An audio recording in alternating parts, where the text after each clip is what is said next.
Shall we get back into it, my friends? Yes. All right. We are going to rejoin, hopping back into this world, with Mallow, who is just disconnecting from the Stag of Exalting Earth. It's hypersensory perception. It's telepathic capabilities.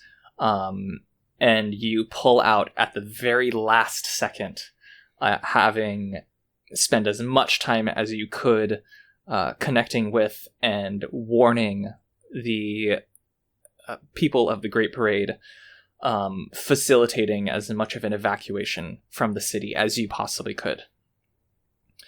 You know that though you weren't able to get everyone, there was just, I mean, you're not the captain of the Dawn March. You weren't able to do possibly the best job that you could. You're satisfied. I'm at 1 HP, I think, is the more important part. The more important part is you have a pounding headache. You feel like you just ran a marathon, and you feel the mental equivalent of lactic acid coursing through your body. But lovely.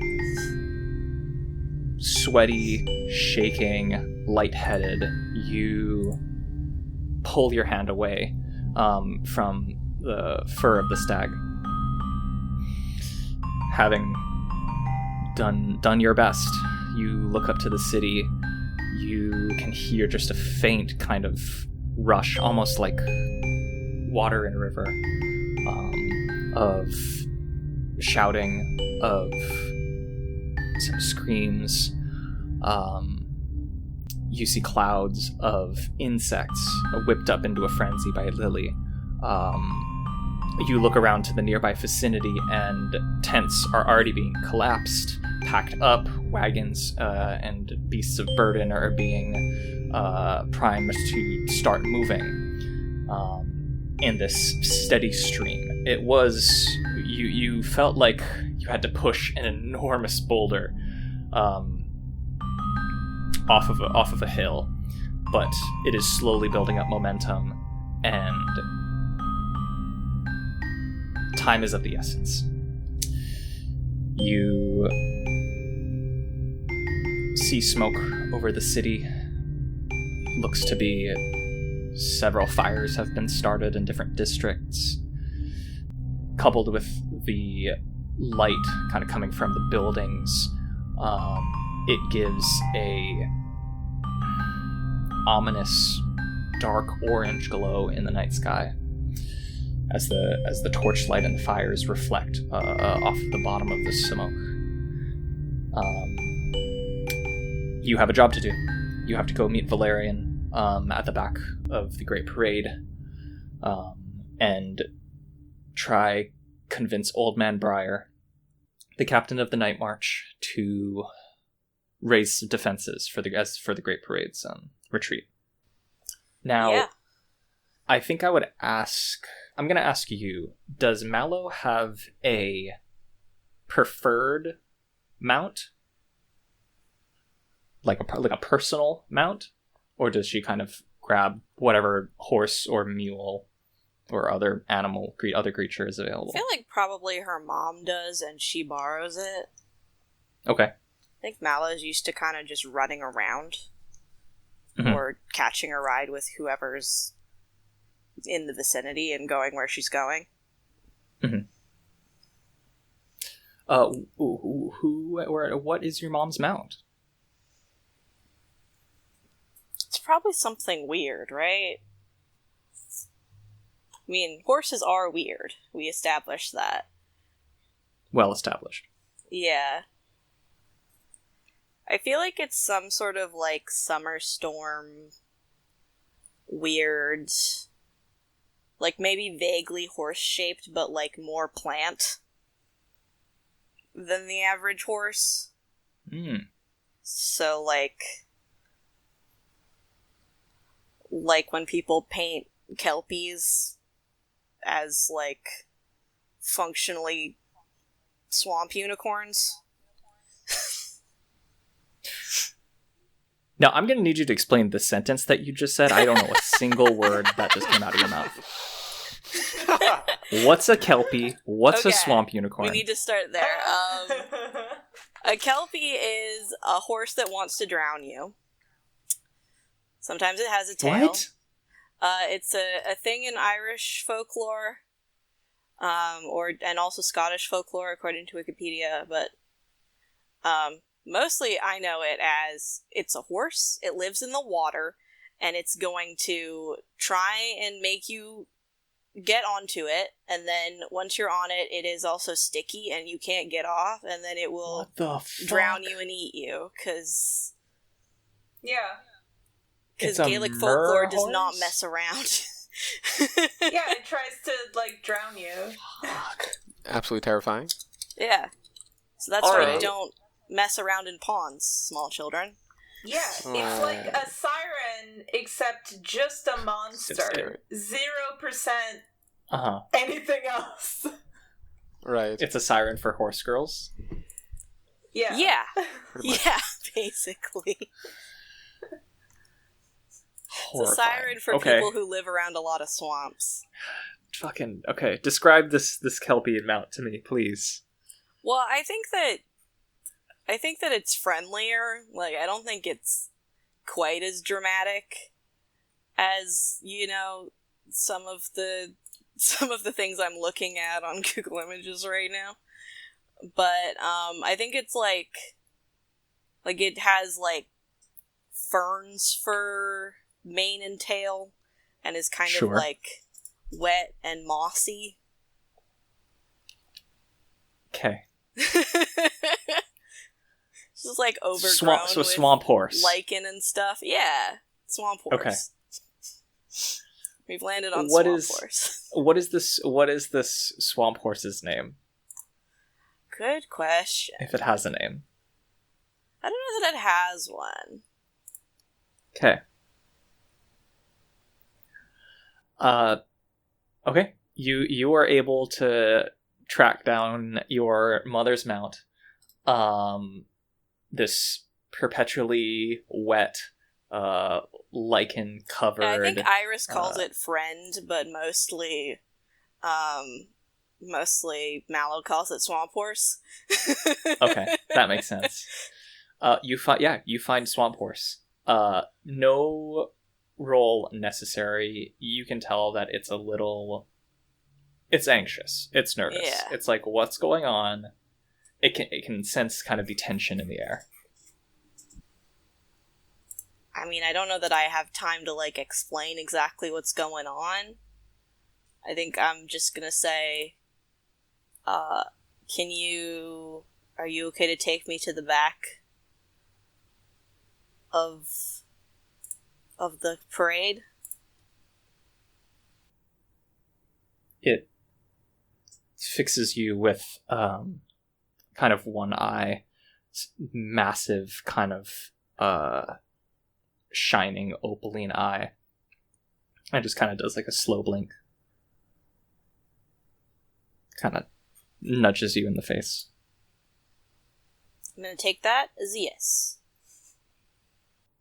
You're aware that this the swamp horse, as kind of freaky as it is, we'll say it's you've heard stories of your mom acquiring this thing.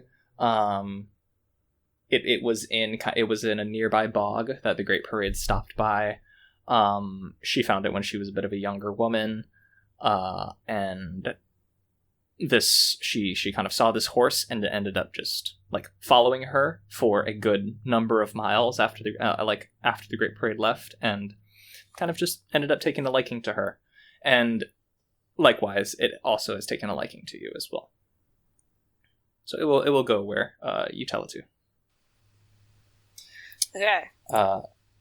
Also I remembered that the Spiderwick Chronicles, like, illustrations are so deep in my brain that is just what I was thinking of, mostly.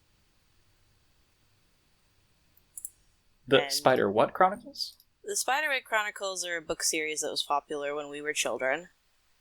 I don't know that it's survived, necessarily. But it's about a bunch of kids I still see books. When, in bookstores, they still sell. Yeah.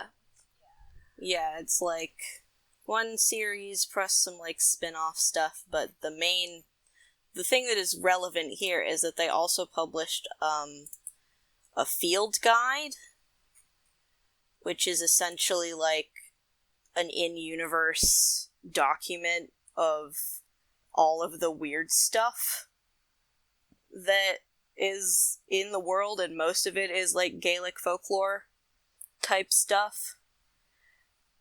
So that is a lot of my mental images are the illustrations from that. The Tony Ditterlizzy occupies a lot of space in my brain as far as my visual language goes. Right on. Right on. Very cool. Amazing. You mount up and you head to the back of the parade. You pass by the rest of the Dawn March. The Dawn March goes pretty quickly.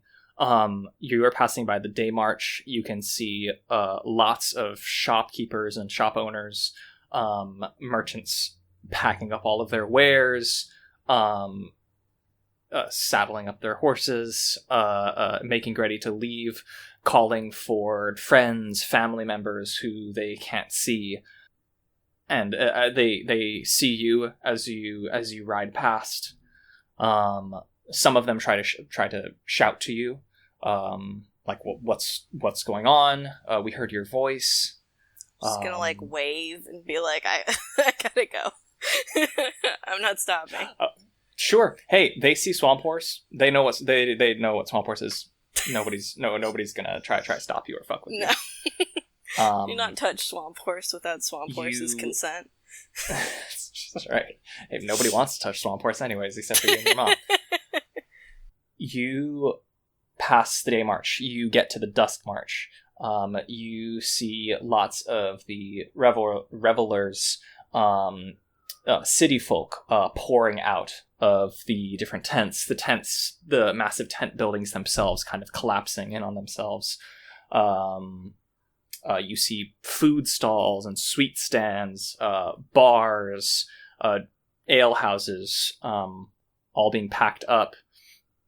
You see the center pole of that holds up the outside of the Twilight Circus, this massive black and white spiral pinstripe tent that is bigger on the inside than it is on the outside. The central support beam is taken down and it deflates. As you get to the end of the Dusk March, Valerian pulls up to your side. Did you Mallow, try, hey. or were you fully waiting for me? I wasn't waiting for you. Sorry. Packing up everybody here took a long time. A lot of drunk visitors, a lot of city folk didn't understand what things were meaning. There was a couple fistfights that had to break up. Okay. And one tattooist we have, their kind of equipment malfunction and sprayed ink everywhere. We had to give a bunch of refunds to a couple people, but it's all taken care of now. If it's who I think it is, he's gotta retire. He shouldn't be tattooing people. Not straight up. Really, He should be doing something else. Face paint. Something a little more Just kind of wash-outable. Chill. Hang out. Yeah. Tell weird stories to people. Scare children. Normal old people things. Right. But the cat that runs that shop apparently made a killing tonight. Naturally. Yeah. Speaking of ghost stories that you tell your children. This one's real, though. This one's real. This one's This real. one's real. Wow. So I'm glad. Part of me is glad. I didn't do it on purpose, but part of me is glad that you're here to do this too. Yeah, Dad did a pretty good job of using Old Man Briar as a cautionary tale for me growing up. Not sure if your mom did the same. She didn't really dress it up, but she, laid out what was going on. But, you didn't see what I saw. The real horrid squad of knights and, various heavily armored folks coming in our direction scare me much more. Yep. I mean, that's fair. Look, they probably might not be the oldest people, maybe on this planet, but certainly scary. This person does not actively want to kill me, and right now I'll take it. And supposedly he's on our side. The least we can get right now. Yeah. Okay, we're going to the Night March. We're going to go to the Night March. What do we do? Do we just knock? That is not... Stories does not cover this part. No, for yeah. obvious reasons. Dad tapped in right before I pulled out of the turtle. He basically said to walk up to the front door and ask him nicely. He might need some convincing. He's apparently old ass dude. He's lived in the time before all this. He might have even been around when the Great Parade started. He's seen some shit. He was from a time where prophecies and quests were a thing. I don't know. My dad also said to watch out for the spirits kind of around. Don't look them in the eye. If they're walking in a certain way, don't bump into them. Don't walk in their path. Keep your eyes down. Deference, respect. Yada yada yada. Yeah. He apparently is in a place called the Restless Sepulchre, which is a little much if you ask me. Yeah, that's a lot. Apparently, it's a whole big mausoleum that just gets pulled. Okay. But I mean, I don't know. I guess we just walk in and say hi. Yeah, I mean, I advocate for knocking because that's polite. Yeah. And I think polite is important in this particular case. Yep. Respect, deference, grace, whatnot. Yep. Okay, let's do it. And you guys head on back. You get to what is pretty much what you two growing up have known as the boundary of the Great Parade, the end of the Dusk March, what represents kind of the end of a night of revelry, entertainment, joy taken after a long, hard day's work. And you get to something a lot spookier. Of course, I mean the biggest visual cue is the Elder Beast here. You guys look up, and floating many stories above you is a translucent jellyfish. See-through. You can't anywhere your eyes focus on it, you have a hard time kind of actually figuring out the shape. The only way you could tell the shape of it is the outlines of an aurora borealis. Some way that this creature floats and flies, it kind of refracts the light in a strange way, kind of against its translucent membrane-like skin. You see enormous kind of tentacles kind of coming down in this massive curtain. And within it, within the center of the creature itself, is this soft mist-like rain. That's also a bit shimmery and iridescent and hard to see if you look exactly at it, but out of your periphery. And as you kind of pass through, you can feel it kind of like dewdrops and mist forming on your skin. This is the Phantom of Unknowable Depths. and quickly as you pass under it, Swamp Horse and Valerian's mount hate it. Please give me a animal handling check. Oh, I wasn't gonna bring Swamp Horse into this part. Oh, okay. Okay. Yeah, no, I mean, if they want to, but I don't think they want to. Oh, no. Swamp Horse immediately, as you kind of start touching that, like, mist, and you start getting wet, full stop. Yeah, no, that's fair. Won't go. It's a reasonable response. Okay. Yeah, I'm getting off Swamp Horse. Swamp Horse doesn't have to deal with this. You hop off Swamp Horse, Valerian hops off of his mount, you guys continue on foot. You can see this sepulcher, you can see this mausoleum, this enormous kind of limestone structure, very, very square and like brick shithouse looking thing. Itself is, for maybe like 10 feet anywhere around it, is like the earth itself, just this big chunk of ground and rock that it looks to be, like the mausoleum, the structure itself looks to be kind of embedded in. And when it was pulled up to move, as it moves, it just slides and grinds against the ground. That ground belonging to the mausoleum grinds against the ground anywhere you travel. Leaves kind of, you can see for, miles into the distance, it leaves an enormous divot in the ground. How you know it moves, you can look, and again, similar to the phantom above you, it's hard to see if you actually focus on it, but just through kind of like your peripheral vision, you see 8 monstrous crystallid wolves, the size of houses themselves.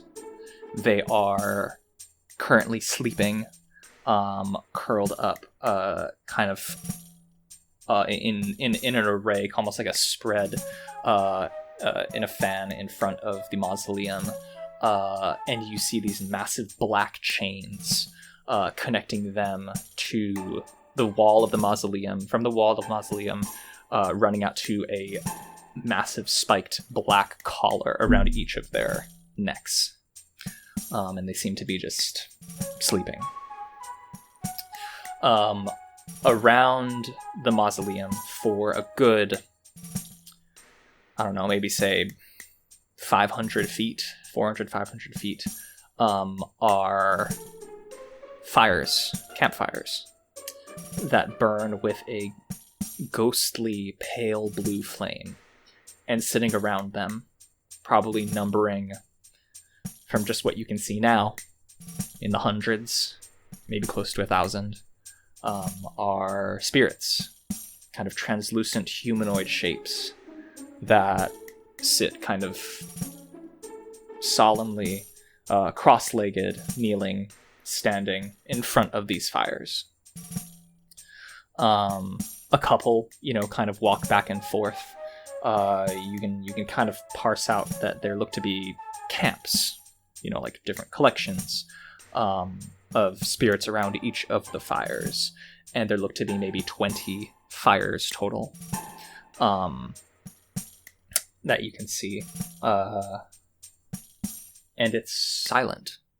The flames themselves don't snap and crackle. The spirits don't make much noise. You can't feel heat from the fires, and it makes you wonder if the spirits themselves can even feel the heat and the warmth as well. All you can feel is this cool, ethereal mist against your skin. Okay. Does anyone who dies in the Great Parade become a spirit, or is it like only certain people? Unfinished business type thing. Give me a history check. Let's call it. You got a 4, is that right? Yes, I did. Okay. You remember you learned about it at one point, but I mean, when you were like a child, so you're not totally sure. All you know is, nobody in the Night March is not from the Great Parade, and they are all in some way or another ancestors. you do remember the main thing is, don't get caught looking at them in the eye. Always, pay respects, move slowly around them. Don't cross in like on their path, whichever way they're walking. And some strange clause that never really made sense to you was if you do cross their path or you do end up looking them in the eye, unless they are your direct ancestor and they're directly related to you and they know you and they can claim you as their own, you join them instantly. Part of the reason why not many living folks really join the Night March. And they don't really want to go back there. Yeah. I feel like probably Valerian at some point, like being teenagers, Mallow and her little crew have definitely dared each other to like step into the Night March, but nobody got far. Mm-hmm. Like just far enough to feel the mist and then goodbye. Yeah. Daring each other how far you can kind of go. Yeah, absolutely. Yeah. When you think of your friend Avens and Trillium, you remember they were also at the party, and you never saw them, or Valerian told you they were there. Yeah, they bounced. I was told. Yeah, you hope that they made it out safe. They're capable. Not worried. Fair enough. Valerian goes, "Oh god, this is terrifying. I'm sorry. I can't believe I'm saying this. Can you go first?" Oh, how the mighty have fallen. Yes. Shut up. Thank you. I don't know, you were lording it over me earlier. I feel like it's only fair. Yes, it is, Mallow. Okay, yes, you are the bravest, most courageous one of all of us. Oh, God. But yes, please, go first. I'm gonna step where you step. I mean, if you you will can, not catch you me looking can. at it. No, I'll go. We'll go. Okay. I'd prefer if you go first. Sure. Thank you. Yeah. Stepping carefully, you make your way to the mausoleum. The sepulcher itself is kind of pitched at a 70-degree angle. That doesn't You seem make safe. your way up to the... No, it doesn't.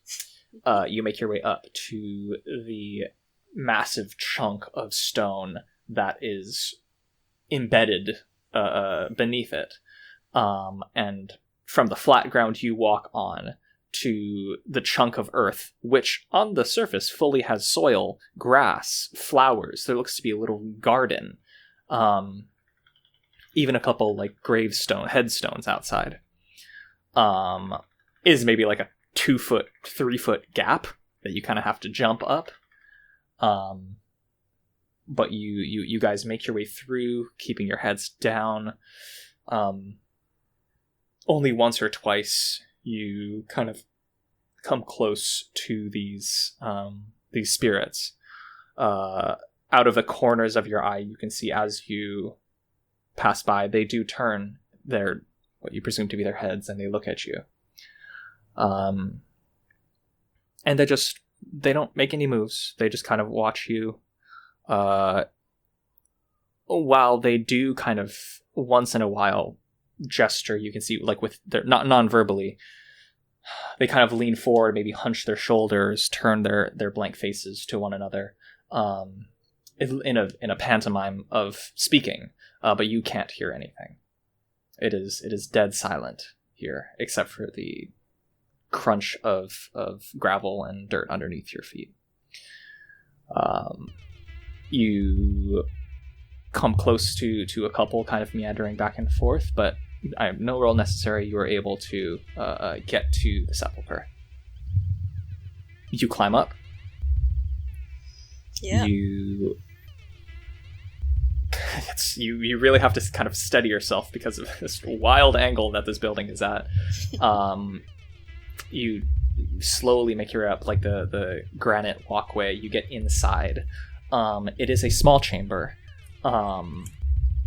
You see what look to be kind of braziers, candles, long since blown out. You see 2 coffins to either side.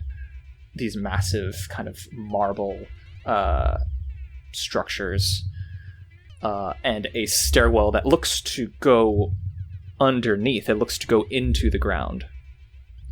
And you can see kind of a smaller chamber underneath. What do you do? I mean, we're here to talk to ostensibly a person. I don't know if they count as person or spirit at this point. I don't know that it matters. But yeah, I guess going... You said there was like a hatch down? There is a full staircase down. Yeah. Yeah, I guess we're going down. That seems like the direction to go. You start walking down these steps, quote unquote, underground.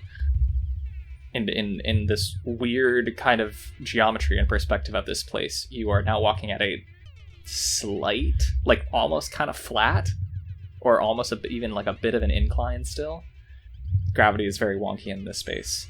And as you get to the bottom, you see hanging from the ceiling, meaning he's kind of just hanging in your face, shackled at the neck, the waist, the shoulders, and the wrists, is this zombie. You can see old bone kind of connected by ancient sinew and tendon, skin hanging off, just as the kind of old leather straps of a ancient uniform that has long since decomposed. Only a couple strands of paper white hair hang from the skull and around the mouth or jaw of this body. Kind of deep set eyes underneath a heavy brow, and empty sockets. Hangs there, limp. Cool. Very normal. Super chill.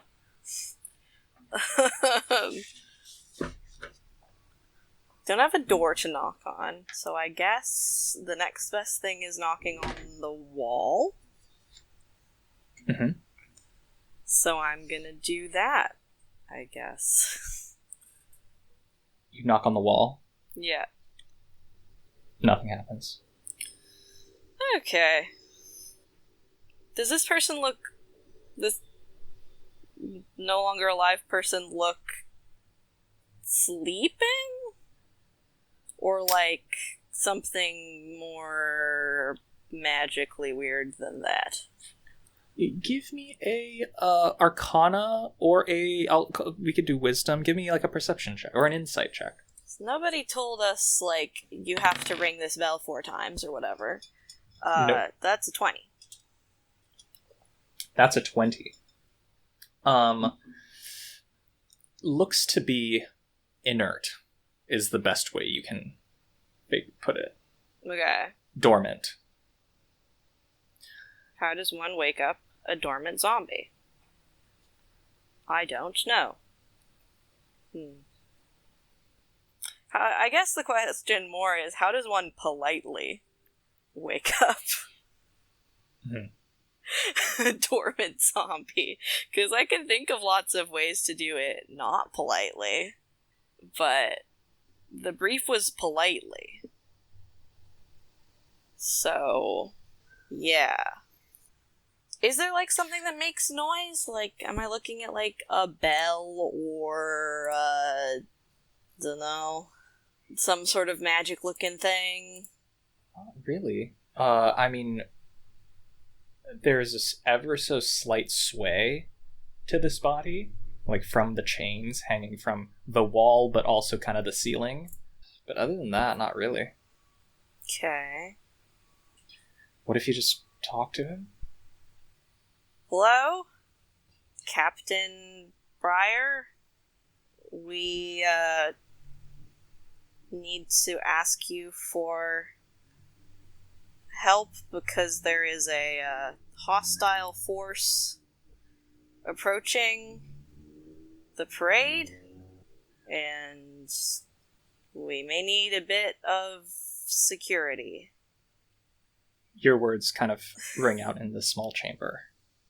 And just as you're about to guess, this didn't work, I'm gonna have to try something else,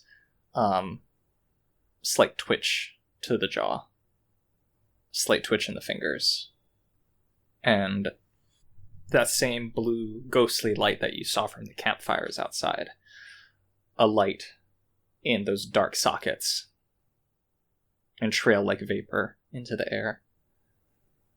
The head slowly raises up. Who bears arms against the great parade?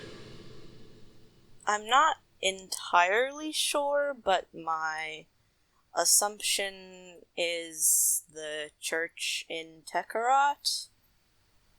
Tekerot? The city? Yes. We are in the city.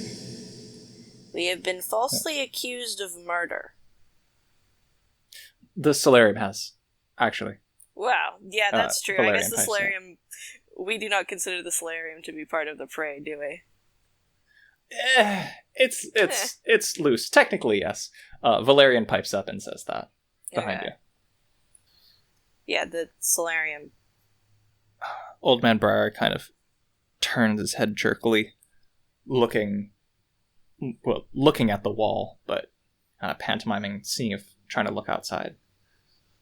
The church wishes to strike down the solarium. Why? That is a good question, and not one I have an answer to. Valerian says, we think that somebody's trying to frame us, the solarium, but by proxy, and drive a wedge between the Great Parade and the city. Inconceivable. I do not understand. Neither do we. Bring me Samovar. Let me speak to her.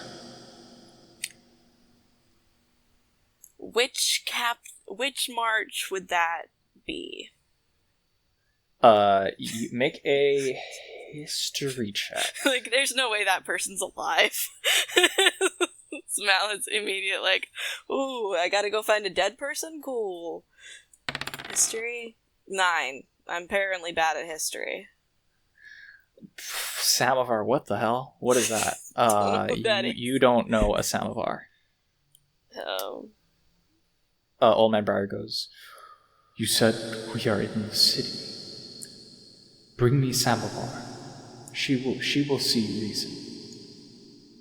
Let me sort this out with her. I don't know a samovar, and I don't think that the city is interested in talking, given that the first people they've sent to talk are wearing armor and have swords. No. She will see reason. Samovar Topaxia. Bring me the Lady Topaxia. That's a surname that I know. Why do I know it? Unfortunately, I don't think that person is alive.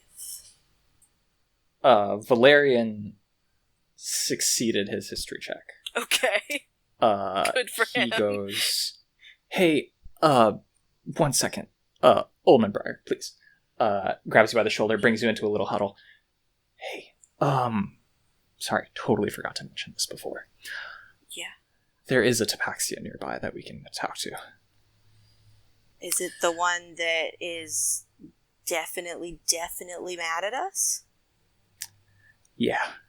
Yeah. She came down to the Dusk March, apparently snuck out of the party way before we did. Oh, that's I not who just I saw her. thought you were I saw her talking about. recently. No, related technically of the bloodline. Probably not the same Lady Sequoia Tabaxia that kid? he's talking about. Yeah, Saphira. She was here Think minutes. She left minutes before you got to me. why and was she... Never mind. she came with her knight Okay. or guard, whatever. Okay. They left? They rode off to what looked to be a settlement nearby. They pretty left out of the the way. city? Looked to be kind of some farmstead. Yes, they left the city. And they were last here. Rode off at a full gallop. Did anyone see them? I saw them. Did anybody else? Like, did anybody from the city know that they were there? Did it seem like... She was in disguise. She was in disguise of a commoner. I don't know if anyone was following the guard. Valerian, if Lady Sokola was last seen in the parade, and then she disappears, that's 2 strikes. That's bad. Yeah. Yes. But it's also bad if the one guy we need to convince to protect us won't speak up and won't do it unless he talks to a tabaxia. I think this is probably our best shot. Yeah. Yeah. Yeah, okay. Okay. He turns back. Old Man Briar, we will bring you Lady Tabaxia. Give us but a moment. Not the one you're expecting, but a Lady Tabaxia. You see that ghostly kind of Temper flame in the eyes. Look to you, Mallow, to Valerian. Let me speak with the Lady Tabaxia. Then we shall sort this out. All right. And then he hangs his head, goes limp, and the flame dies. Cool. Okay. Cool. To the horses. Is there even a point? I know there's a point. We're in a tribe, but... Why don't we walk and talk? Why don't we walk and talk and have this conversation? Yeah. So you guys kind of start walking through, and yeah, he's all ears. Going back to Swamp Horse, I think, is the plan. I'm just gonna say, she can't do anything, right? We're on the same page there. She's not... No. I don't think so. But she's a spoiled kid who grew up wearing jewelry and fancy dresses and grew up in court. Aside, I can't imagine. She's nobody as far as actual power is concerned. Yeah. She can wield someone else's power. That's not actually power. Yeah, I kind of fail to see how wealth and status are actually relevant right now. No, I mean that if Briar thinks that he's going to get anything out of that conversation, he's not. And what exactly do we do when Lady Tabaxia literally can't do anything? I hear you. Yeah, no, the actual Lady Tabaxia's in the history books. Dead and gone. Long time. Yes. No, I figured that. And the only Tabaxias left are what? Leading the church now? I believe so. I suppose. And then the other one's dead. The Sokola, I guess Sokola he's in matron, charge. She took this Sokola name, but I guess it's okay. I don't know. He wants to. Hey, who are we to determine, right? Yeah, I'm just. If he won't help us unless he talks to someone of the hoping he's Tabaxia satisfied bloodline. with Lady Tabaxia can't do bugger all. Like, is he gonna want another Tabaxia? Because that we cannot do. Valerian mounts up and hops on his horse. I don't know. Well, we gotta try. Yeah. You guys mount up, and you guys head off, Valerian leading the way to what looks to be a small farmstead. We zoom out. We leave there, and we zoom in back into exactly that same farmstead. With Rosseart and Saphira.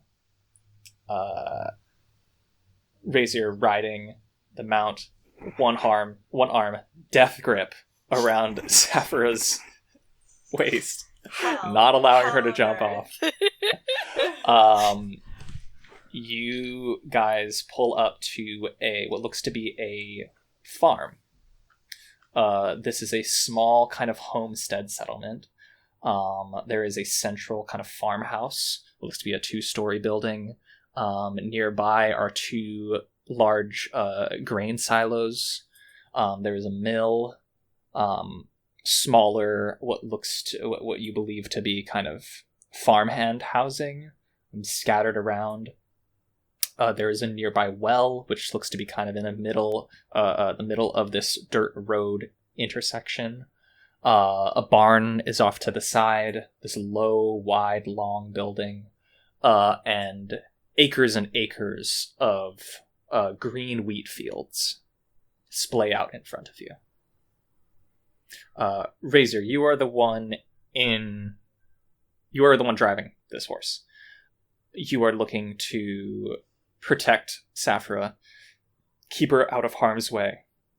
You've elected a closest settlement, a farmstead outside of the city, well and away from Tekarat and the Great Parade, which you can see just kind of quite far off. I'd say you probably rode out about a mile, still in sightline for sure, but out of the way by far. Yes, you see this this place in front of you.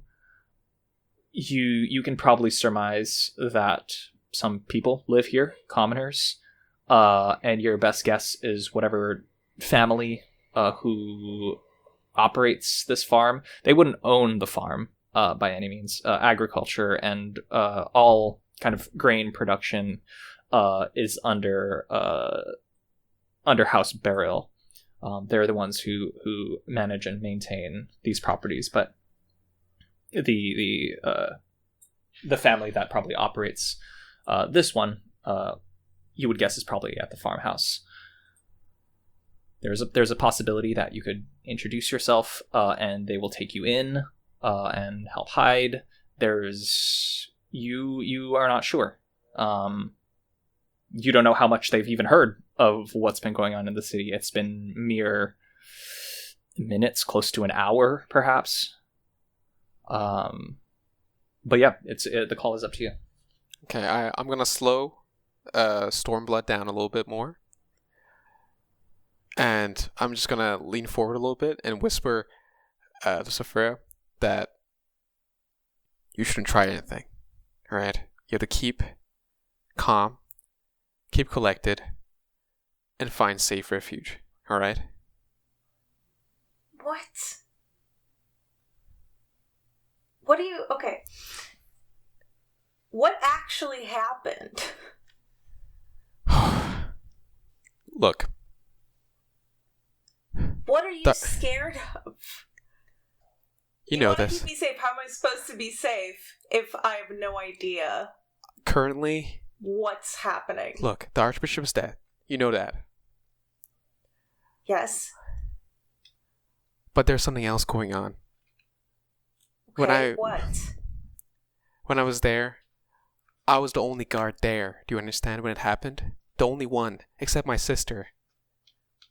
She was down in the dining hall, but the rest of the house Skola guard, they were nowhere. When I dealt with the assassin, I went outside and I saw them all lounging, drinking, pissing, not doing their fucking job. And when I looked into Commander Garnus' face, his eyes, it was not him. It only took me pissing him off for him to come back. But it wasn't him. And the same thing has now happened to the rest of the Skola Guard, my sister included. They're gone. Okay. I don't... Who would do that? Look, I told you what happened. It was... What aren't you telling me? Saphira, give me an insight check. Sure. My greatest strength. So perceptive at all times. Do any of us have good insight? I have pretty good insight, I think. I think I have a bonus to it. That's a 7. Let me see. A 7. Okay. Yes. Oh boy. Nothing really major. You kind of take a moment and step back. You are, like quite understandably pretty pissed off. You tried to, you got fully arrested from your horse, plopped onto another horse, and now this guard who was, I suppose, assigned to protect you, which is, well and good, taking away your agency, not letting you go check on your family, your sisters, which is what you want to do.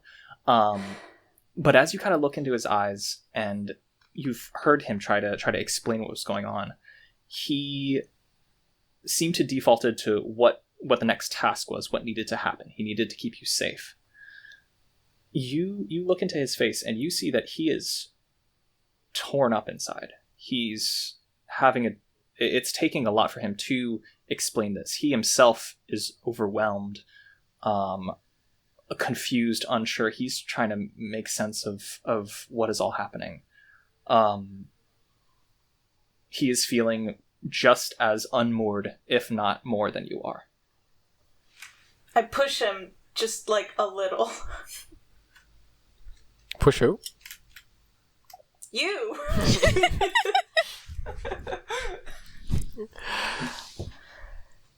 Look, I want to fact check something here, Ethan. Mm-hmm. It was her father knighting everyone, right? Or was it someone else? Uncle. It was uncle. Okay. Uncle. Okay. It was okay. My favorite when you uncle. Yeah. When you kind of try to remember, because yes, this has been just an absolute blitz of what the fuck is going on. Mm-hmm. Quicker than you could have even understood, you said goodbye to your sister, and you lost her to this enchantment. Mm-hmm. You remember the term emergency baptism come to your mind. Mm-hmm. You remember it. Yes, it is her uncle. He was the one who was holding Gadeline as he died. He seemed to be just the most broken up and shocked and horrified. Just losing kind of the center person of the entire church. He was the one who summoned and called upon priests to perform this emergency baptism. Putting the knights you've trained under, you grew up with, and your sister included, through this changing of mind, of personality. You're still really not sure what to make of it. They were not, as you've identified, whatever it was that Garnus was under, everybody got it, and they were not themselves. Okay. But you were quite too consumed with trying to get the fuck out of there. Yeah. Okay. As you kind of, when you have this moment and you're trying to explain it to Sappho, explain why you're here, you finally have a minute to slow down and catalog each of the, like, what has actually happened. And as you're explaining it, you're trying to make sense of it yourself. Right. And as I do, and you can see horse too. as you slow down, I'll get off first, and I'll reach up for Zephyr. Yeah, okay. I take your help, and I come down the horse. And Razor looks to the side in sort of a daze, and he says, he called it a emergency baptism. Who? He, okay. Your uncle. It was your uncle. He called the priests. He made them bless my sister, the other guards, and then it was the same look in their eyes. That glow. Like an eclipse. I don't understand. Your uncle. I don't know why he would do it. He held the archbishop in his arms. Why would he do this? Why? No,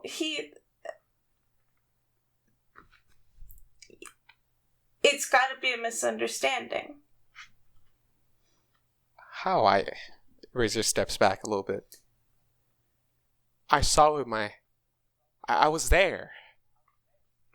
You don't believe me? I don't think you're lying. I saw it. But... Look, and Razor takes the shield off his back. This shield. This was my sister's shield. My mother's shield. She wouldn't give it to me if she really meant it. If it was the last thing she had to do. Do you understand? I'm sorry, I think I feel sick. Look, let's try to find someone. All right, let's rest. Take a breath. I don't think I've taken a breath since I left. And he sort of crumbles a little and holds his knees and sort of dry heaves. Saphira tries to, hug him. He accepts the hug and pulls you into an embrace. Oh, okay. Hey. I believe you. I'm just trying to do right. By her. Yeah. By you. Look,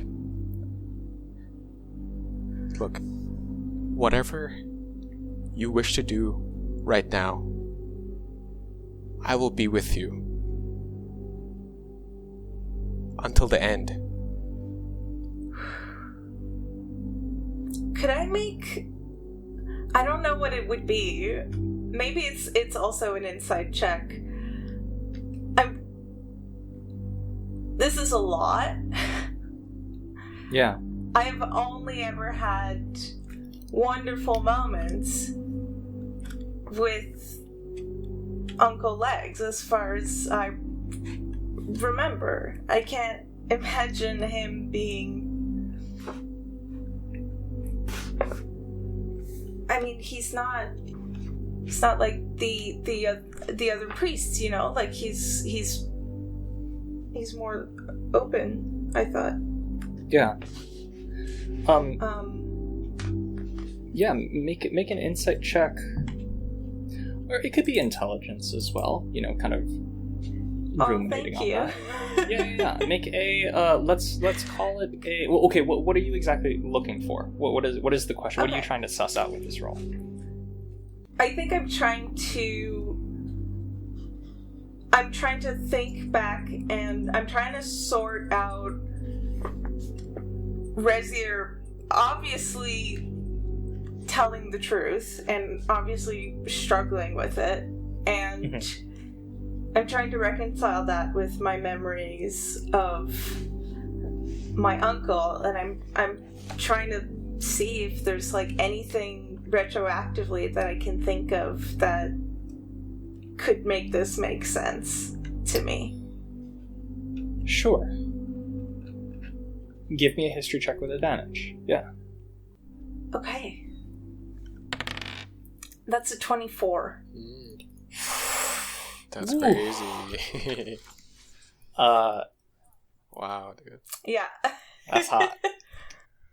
You are trying to make sense of this outburst, this confession of honesty Razor's given you. You try to isolate.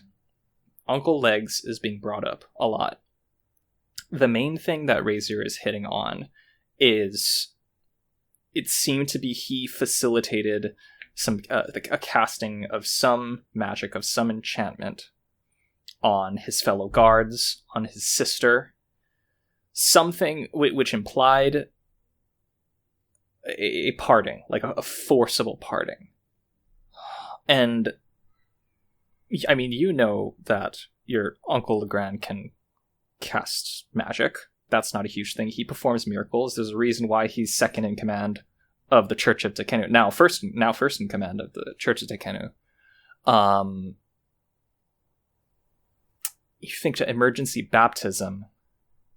You think of this assassination. And for somebody on that 24, for somebody who wasn't there when it happened, you put together that your uncle needed guards, needed arms to do something in response to that assassination.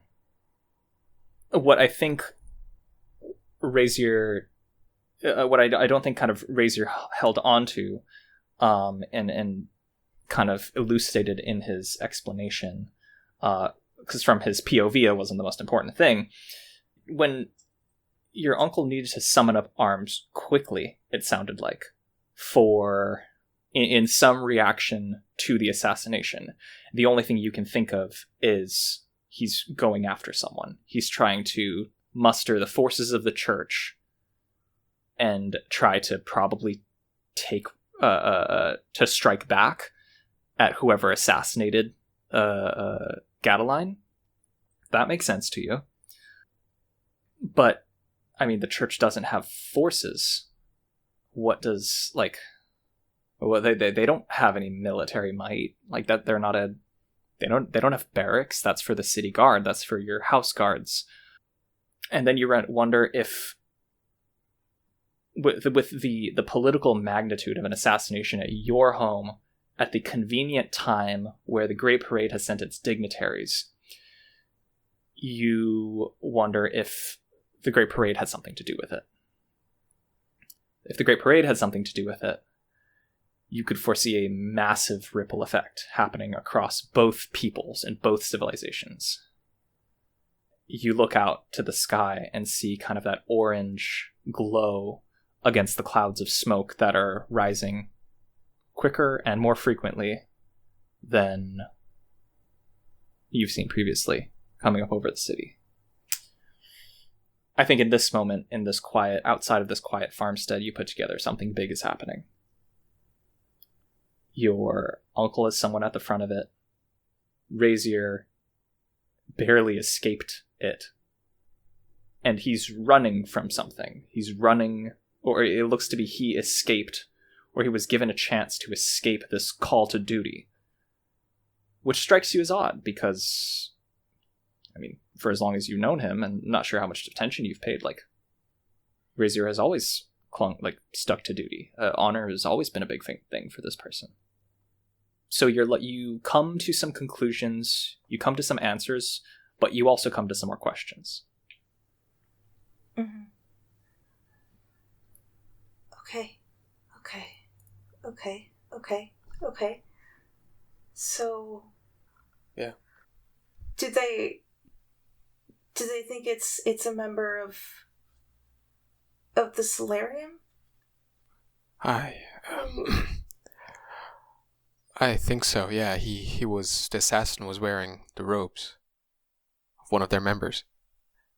I even found the pendant of the eye. Okay. Why did you come find me? I had to. That was the last thing my sister wanted of me. To keep you safe. It's no different from what I was doing before. But I failed. And I won't fail again. Well,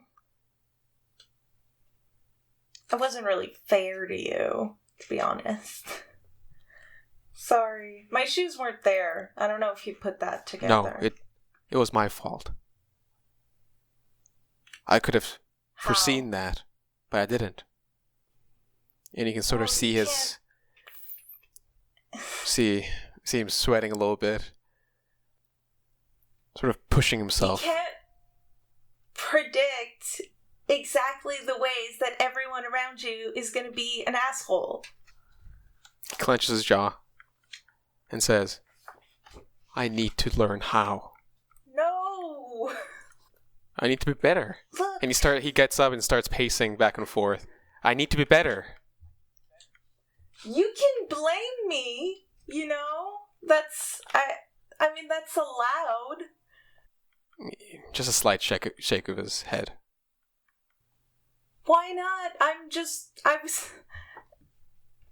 was just born in that family. I didn't do anything special. He just looks at you. With that same clenching of his jaw. Why don't we go inside, find some food, Okay. and talk about what we're going to do next? Yeah. I wish I could have shown you the tattoo I got. The cat stole it. His sort of eyebrows raise a little. Sapphire looks kind of sadly and like longingly at her forearm, tattoo-less. It's a flamingo. Flamingo? Yeah. That would have been cool. Thank you!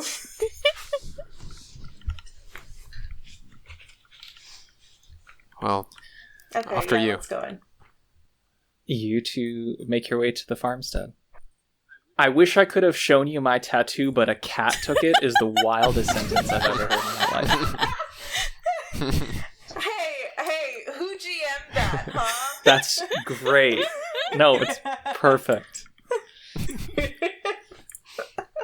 You guys head over to the farmhouse. It's a large kind of two-structure building. Mm-hmm. You see kind of faint candlelight, a glow of a larger fireplace on the first floor. You approach the front door. What do you do? Is the door open or closed? Closed. Closed, okay. Are there any windows to the sides? There are. There are Okay. windows. Okay. But as you look over, they seem to be shuttered from the inside. You cannot see inside. Shuttered? Oh. Okay. That's a bit weird. I'm gonna...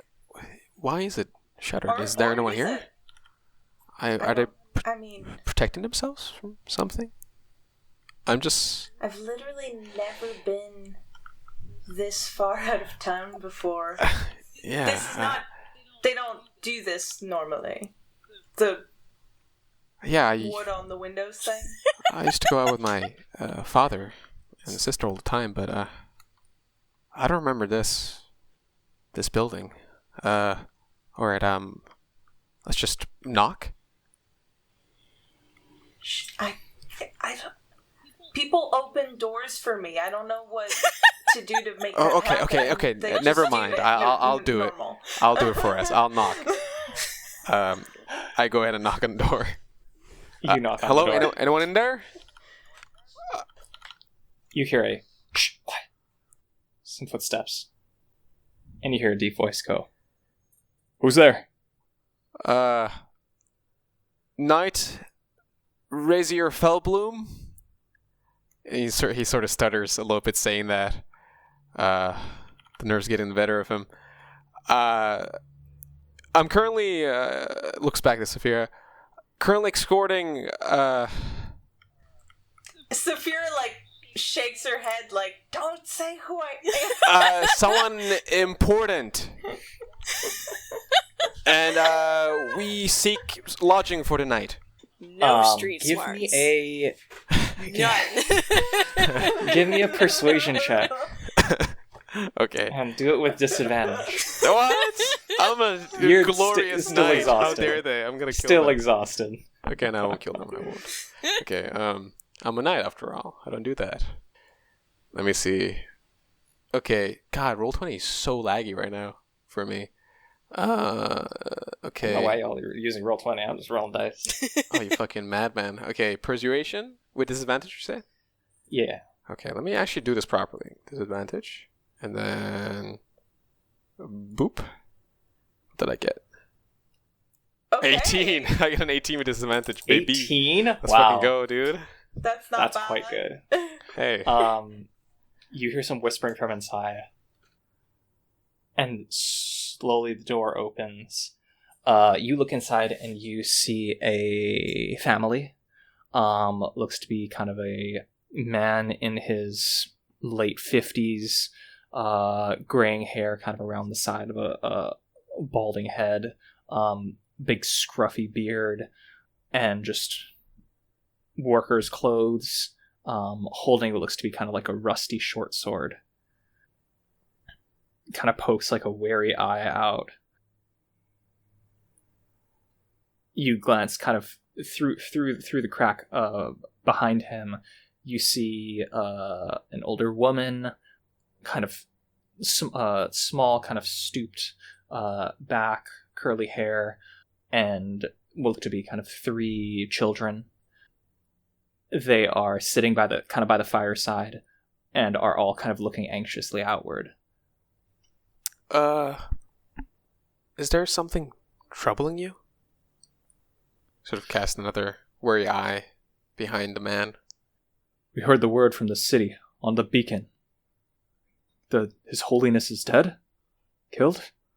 By the Great Parade?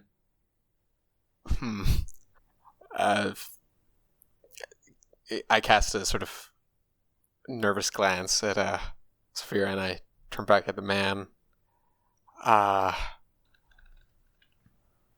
Yes. Saphira sort of like walks up and goes, That's correct. You two don't look from the Great Parade. We aren't. Lodging, you said you seek? Yes. Please. What are your names? You know mine. Rosseart. Feldbloom? I feel like I've heard that name before. You might have. And you are? Sphera must have a fake name, right? She just uses. Yeah. Saphira sort of like looks out and sees the sunset and goes, I'm Sunny Stone. That's me. Sunny Stone. I guess she does not have a fake name at the ready. Sunny Stone. Sort of Razor sort of covers his mouth a little bit, looks down. You see he stares at you from kind of like these big bushy eyebrows. And the woman behind him says, Augustus, let them in. Perhaps they can tell us more about what's happened. And the man, Augustus, kind of opens the door more. You may come inside. This is my family. I'm Augustus. This is my wife, Leda. Pleasure to meet you too. Rosseart. Sunny. These are our kids. You see 3 children. The youngest looks to be maybe 2 years old, kind of sitting by the fire, wrapped up, playing with a little, looks to be kind of like a straw doll. Not really paying attention. There is a boy slightly older, probably around the ages of like 11, 12, kind of close cropped hair. He's bright green eyes. And then eldest daughter, who looks to be kind of 14-ish, maybe just a little bit younger than you.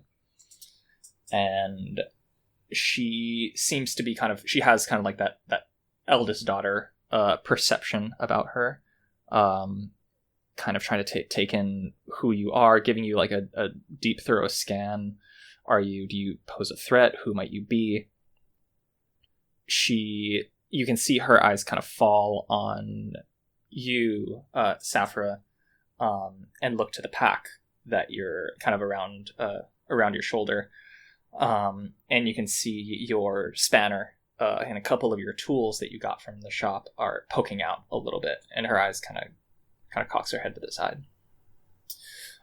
These are our kids. Rena, our daughter. Finn is our middle one. And this is little Mosey. Finn, you can see, is kind of looking at you, Rosseart, and his mouth kind of goes slack a little bit, taking in your armor, your sword, your shield. Augustus goes, and this is our helper. You may call her Aunt Hyssop. Mm-hmm. Pleasure to meet you all. We are the Corey family. This is our homestead. It's a pleasure to meet you, Corey family. Saphira does like a full, like, noble curtsy. You see Rena's eyes just go wide at that. And Lita is kind of taken aback. Pleasure to meet you as well. Please come. We don't, we've already eaten supper, but, we still have a pot going. Still cooling down, but it's still warm if you'd wish. Would you like anything to drink? Please come, take a seat by the fire. Okay. Razor looks at Saphira. Right? Saphira has no sense of danger. Go ahead. She's too used to things being fine. Go ahead. Go. I'm right there. Great. Yeah, Saphira walks in, zero stress. Great. Augustus closes the door behind you guys, kind of locks the latch, peers out kind of one last time around, and then kind of sighs, leans the sword up against kind of the door. Apologies. We just heard news on the beacon, and he motions kind of further down the hall. You see one of those kind of stone pedestals with that crystal. It doesn't seem to be glowing anymore, but you recognize, Razor, you recognize that was the apparatus that kind of blasted the Gab's message across the city. We heard the announcement. We were just getting the kids ready to go visit the market in town.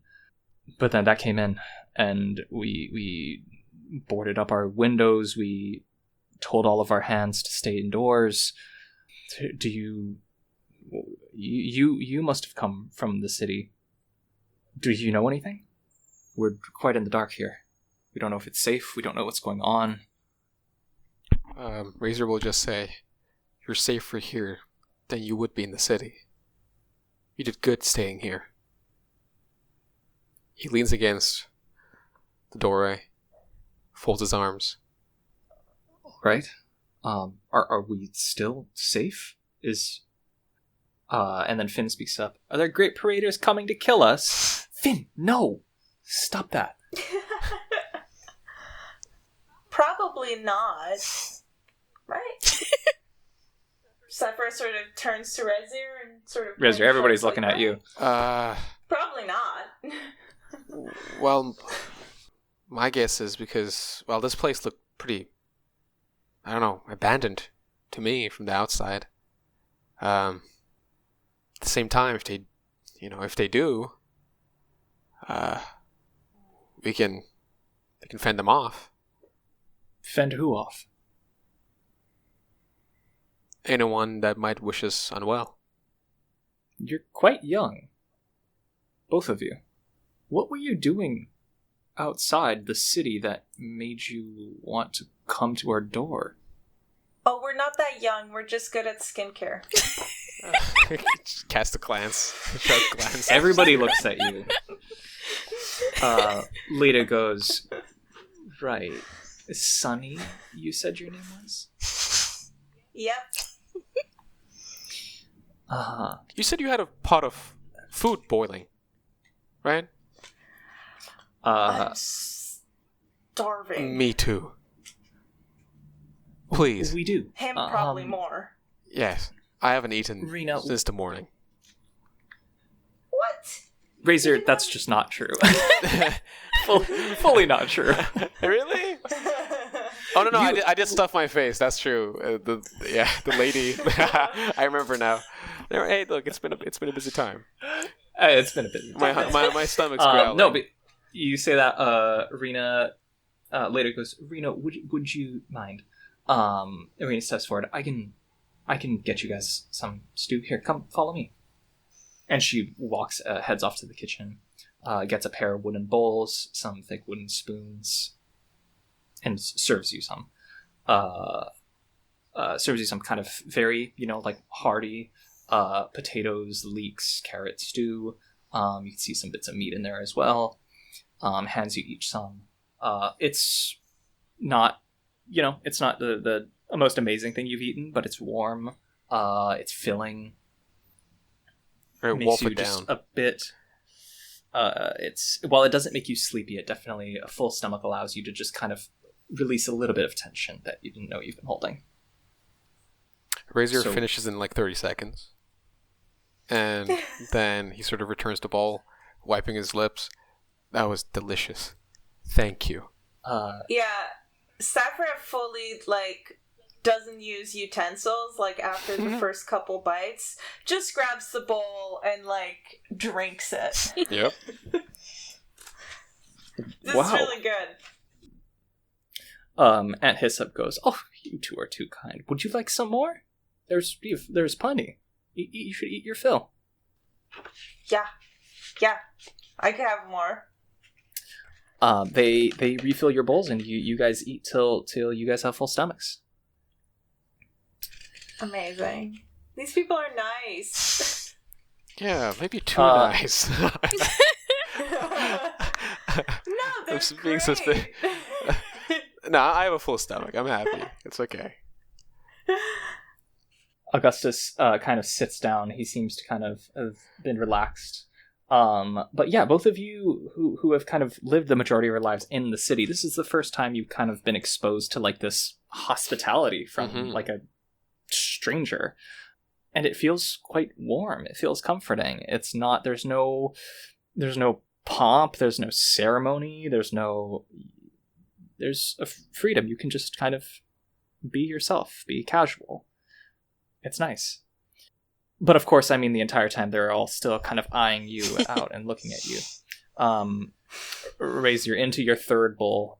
You see Finn, the young boy, comes up to you and says, "Are you a knight?" I look at him with my bowl just right by my chin. I do a little creeping stare at him. Newly knighted, yes. Huh. Can I see your sword? You might want to ask your dad first. He looks at his dad. Augustus says, "No, you cannot see the sword." Sorry, kid. I return to my bowl. Can I see your shield? I stop eating. I turn to him again with the same sort of stare. Have you ever held a shield before? It's heavy. I mean, I've held a pot lid. It's kind of the same thing, It's right? heavier than a pot lid. I think you'll do just fine. Here, just make sure you don't get any scrapes or nicks on it, okay? I give him the shield. Hold it carefully now from both ends. As he kind of takes it, he doesn't realize how heavy it is, and he drops it, and it rolls on the floor. Lady goes, "Finn, apologize to the man." And he kind of like jumps down and tries to pick it up. "Oh, I'm sorry, sir." No. That's completely fine. That's what shields are made for, you know? Getting damaged, getting hurt for you. Right? I'm just glad you didn't hurt yourself. Hey, He thanks. picks up the shield again. Gives it back to you. No. Now hold it like this. I take his hands and I sort of put them on both ends of his shield. And I'm going to let go now, alright? You better hold on. Alright. 1, 2, 3. I let go. He has to kind of lean it against his body, but he's able to hold it up. There you go. How does that feel?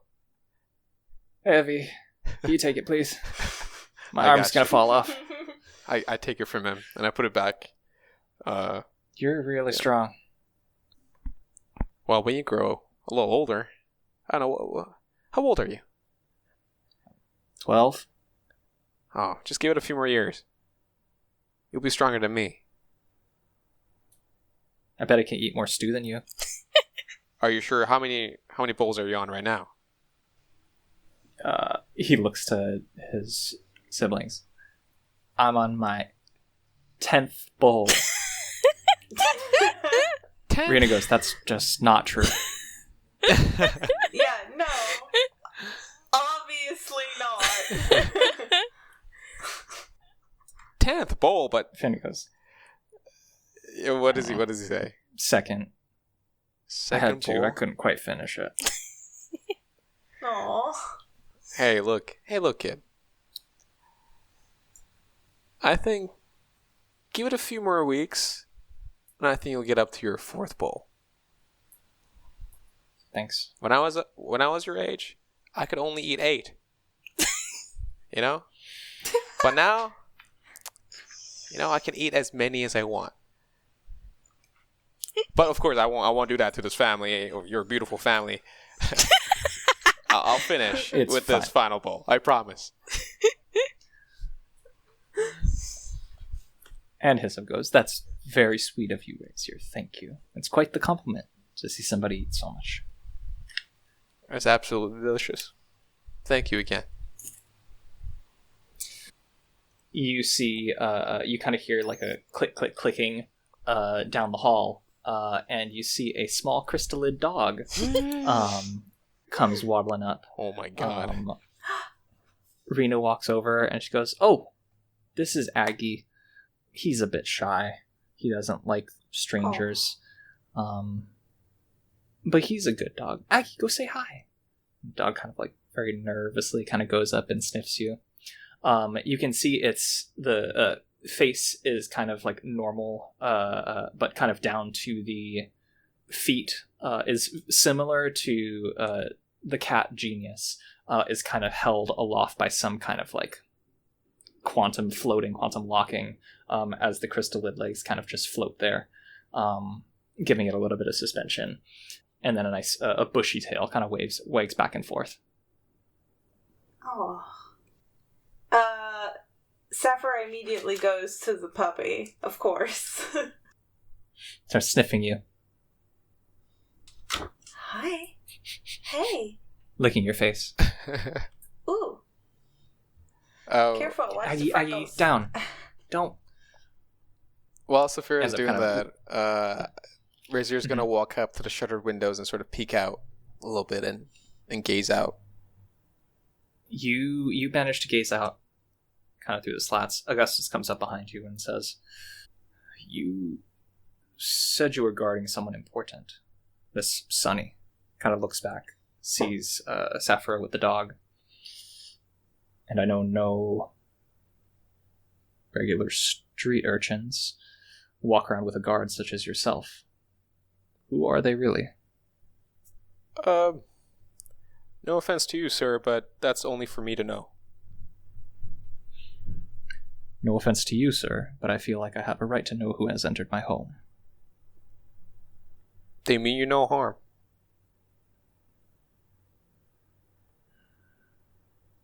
I don't mean you no harm. You know who I Seems that am, you're and I'm a man of truthful. honor. I've known a lot of men of honor in my day. It's not such an easy path to walk. I know that firsthand. I learned it today, actually. And he looks back out again. Well, if you can guarantee that you'll not only protect Sonny, but all of us, then I suppose you can keep your secret. I look him dead in the eyes and I say, I give you my word. Good lad. Kind of claps you on the shoulder. We can give you one of the bedrooms. We can ask the children to sleep out here.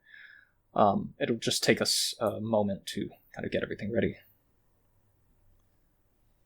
Thank you. And he turns away. One more thing. Yes? Is there a place I can hitch my horse? He's a big boy, so... Yes, of course. Here, let me show you. Okay. And he'll kind of open the door, to kind of take a wary look outside, and then goes and shows you the hitching post, and you can hitch your horse up. Cool. Sort of pet Stormblood's side a little bit. And I Can't kind of believe gives you you a made me nuzzle. lose my horse.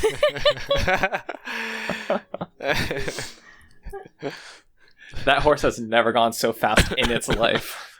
That also wasn't your horse. Yeah. I know, but it was. True. As far as I'm concerned. We'll find Listen, you I'm very horses. used to getting things for free. That doesn't mean they're not mine.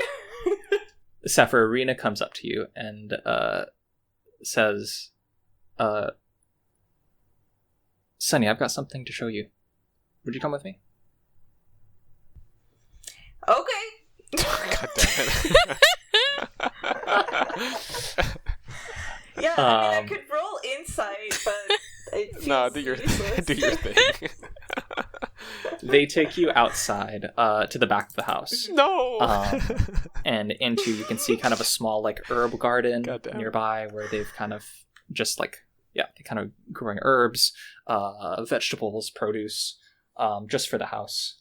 And then on the far side of the yard, you can see a small kind of somewhat like freshly turned earth, and a small, what looks to be stone. Different than kind of the rocks around. It's a little bit nicer, a little bit more carved, but still quite out of place. And then atop it, you can see just a small bouquet of wildflowers. This is lovely. Rena goes, I saw your tools. This was pretty cool. What do you use them for? Yeah. Well, there's a couple I haven't actually had the chance to use yet. I mean, I've used things like them, but I don't know, I guess I couldn't get quality ones. They kept breaking. But this one, and she sort of digs in her bag, and pulls out the instruments that she got from Genius. All except the lens of farsight, because she doesn't think that it's going to be useful in this moment, and she doesn't want people to know everything that she has. So everything except that, she... Yeah. You see, as you show her these, she is just rapt attention, hanging on to every word you say. And her gaze is just devouring all these meticulous, shiny tools. That's really cool. So with this one, we can actually test the amount of energy in any given thing, which is really interesting. What? Yeah. Really? Yeah, okay. So, take You see this... kind of... Yes. You see kind of, like, in the back of her eyes, you see an idea. You see, like, a light bulb go off in her head. What do I do? What was that? Do you have... I was, could you help me with something? With what? She kneels down to kind of the freshly turned earth, right in front of the stone with the flowers on it. I'm not like my other siblings or my family. They always say I ask too many questions. My family says that too. And I get the sense that you've... She kind of smiles. I had a feeling. I also know that you're a bad liar, and you're a lady of court. It kind of came out in your bow. Define lady. My older sister and I used to play ladies in waiting. Well, anybody who bows as beautifully and gracefully as you do is a lady. Oh, that's just... I remember going into the city and it's all seeing in the twist of plays the and performances. Can you? Yeah. See, she's got this really serious expression, just absorbing everything you're saying and trying to analyze it and break it down. Okay. I think Sunny shows her how to curtsy first because, she's used to this. So, they get up and they show the steps. And then as Rena's doing it, Zapper goes like, no, so see, just swoop? Just a clean swoop? Yeah, okay. Yeah, just like that. You got it. Amazing. She's kind of trying to pick it up and slowly but surely kind of getting it. Yeah. Thank you for teaching me that. It's easy. I'd love to... My sister would have been very proud. Oh, she could be here to see this. And she kind of looks to the freshly turned earth and the stone with the flowers on it. Oh. I'm sorry. It's a while ago. 2 years. We buried her out here. Sickness. Nothing nothing we could do. But just recently, I saw Aggie digging around right here in her grave, and I tried to get him off, but he dug so much, and she wasn't there when we found her. Where we laid her. All that's left were her chrysalids. We have them in a jar in the house. I'm sorry if this is presumptuous of me, but I figured somebody with tools like yours would maybe do. You said one of your instruments can test the energy in any sample. Would you please use those here and try to figure out what's happened? Of course. Saffron barely speaks and just kind of starts setting up.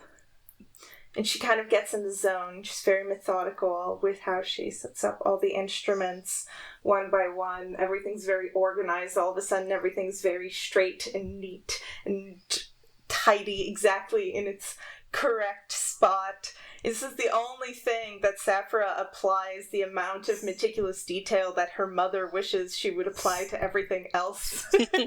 Except this. You enter this zone of concentration, and you set up your instruments. Yeah, please. Yeah, I just want to... would it be like a tinker check, a tool check? Give me a tinker check with advantage because of your magic item. That'll be your tinker check. That's a nat 20. Whoa. That's a For real? nat 20. Let's go. Yes. Nice. It's in roll 20. I have proof. Yes. What a moment. Buckle up. Buckle up. Oh, yes. What a perfect storytelling nat 20. I fucking knew it. I knew it, dude. I knew it was gonna happen. Damn it. That's so cool. Saphira gets Oh, this to feels know so good. things. I love that. I love that for you. Saphira, Yeah. you are on your knees with your instruments in the earth. You have set up your station. You are trying to suss out and sample whatever this might be. You're not totally sure what you're looking for when you get into it. This is almost driven by instinct and intention rather than looking for a question or a problem to answer or find a solution to. But you go in. You are looking for the energy, a quantitative measurement of the energy of a certain substance. You go into this earth, and you don't find what you're looking for. Rather, you find crystal. Microscopic, infinitesimally small pieces of crystal, almost like sand, mixed in with this freshly turned loam, with this earth.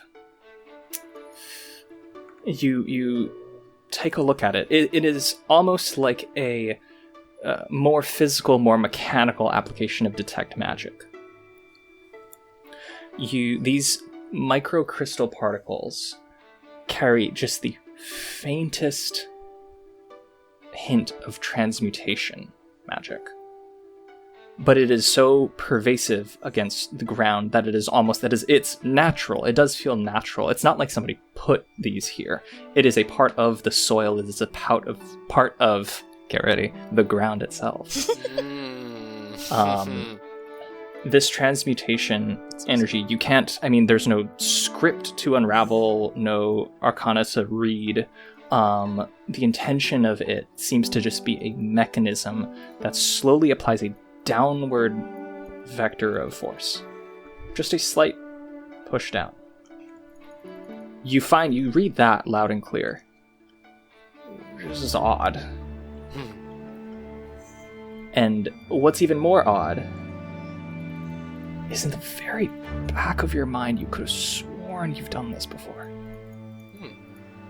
Give me a intelligence check. Okay. Give me an intelligence check. I won't be a dick. On yourself. Okay. Do not add your proficiency. Okay, so just raw intelligence. Raw intelligence. So that's a 10. It's a 10. Yes. You feel this feeling of deja vu, and it is these in a different time, with different instruments, different tools, in a different place, and different soil sample. These feel familiar. These movements feel familiar to you. Way in the back of your head, something, a memory, trapped in amber.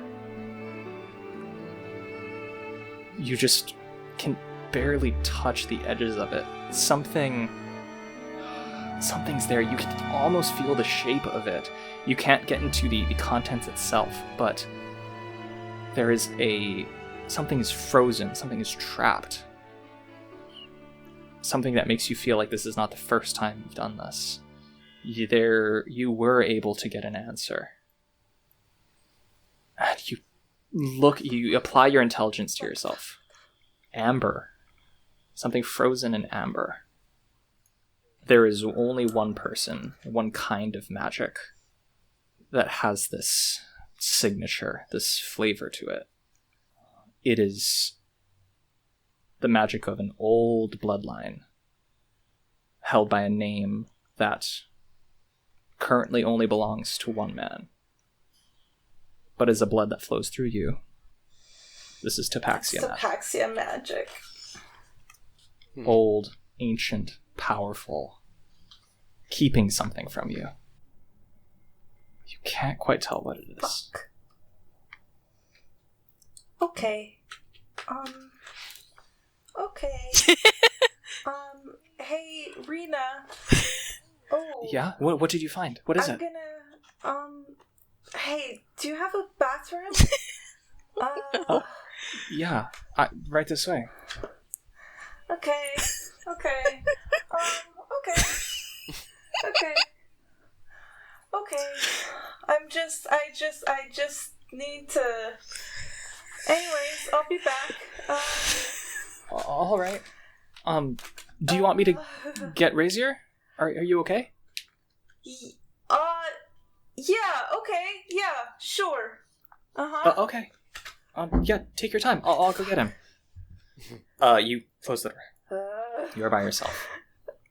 Saffron closes the door of the bathroom and falls on the floor and quietly, truly holding back every sound that she can, just has a panic attack. just fully hyperventilating. Okay. Reasonable response, honestly.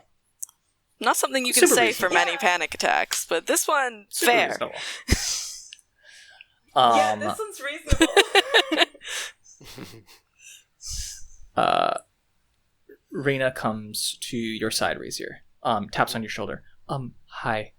So sorry to bother you. Sunny needs you. Oh. They're in the bathroom.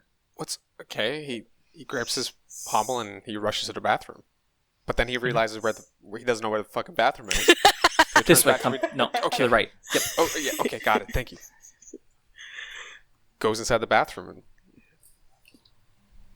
where's Saphira? Saphira's against the door, but gets up when she feels you push against the door. She closes the door behind you. Super weird behavior in a stranger's house. Yeah. But what's wrong? What happened? Rena called me over here. I think.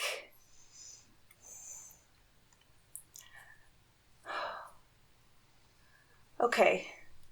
Couple things. Okay. One, I think maybe there's something wrong with the ground. Problem number 2. Wait, we're not moving on from that, are we? Well, so problem number, you know what color you said the magic was? Oh, the golden? From my uncle? Golden colored? It was sort of like an eclipse? Or amber, maybe? Oh, I suppose so. Wait, what's the point? What's the point of this? So I don't know. So there's something trapped in my head. God, I sound insane. I think whatever happened to your sister maybe happened to me or something like it. Oh. And I think maybe either my uncle or my mom did it. Why would they do that to you? I don't know. I don't know. And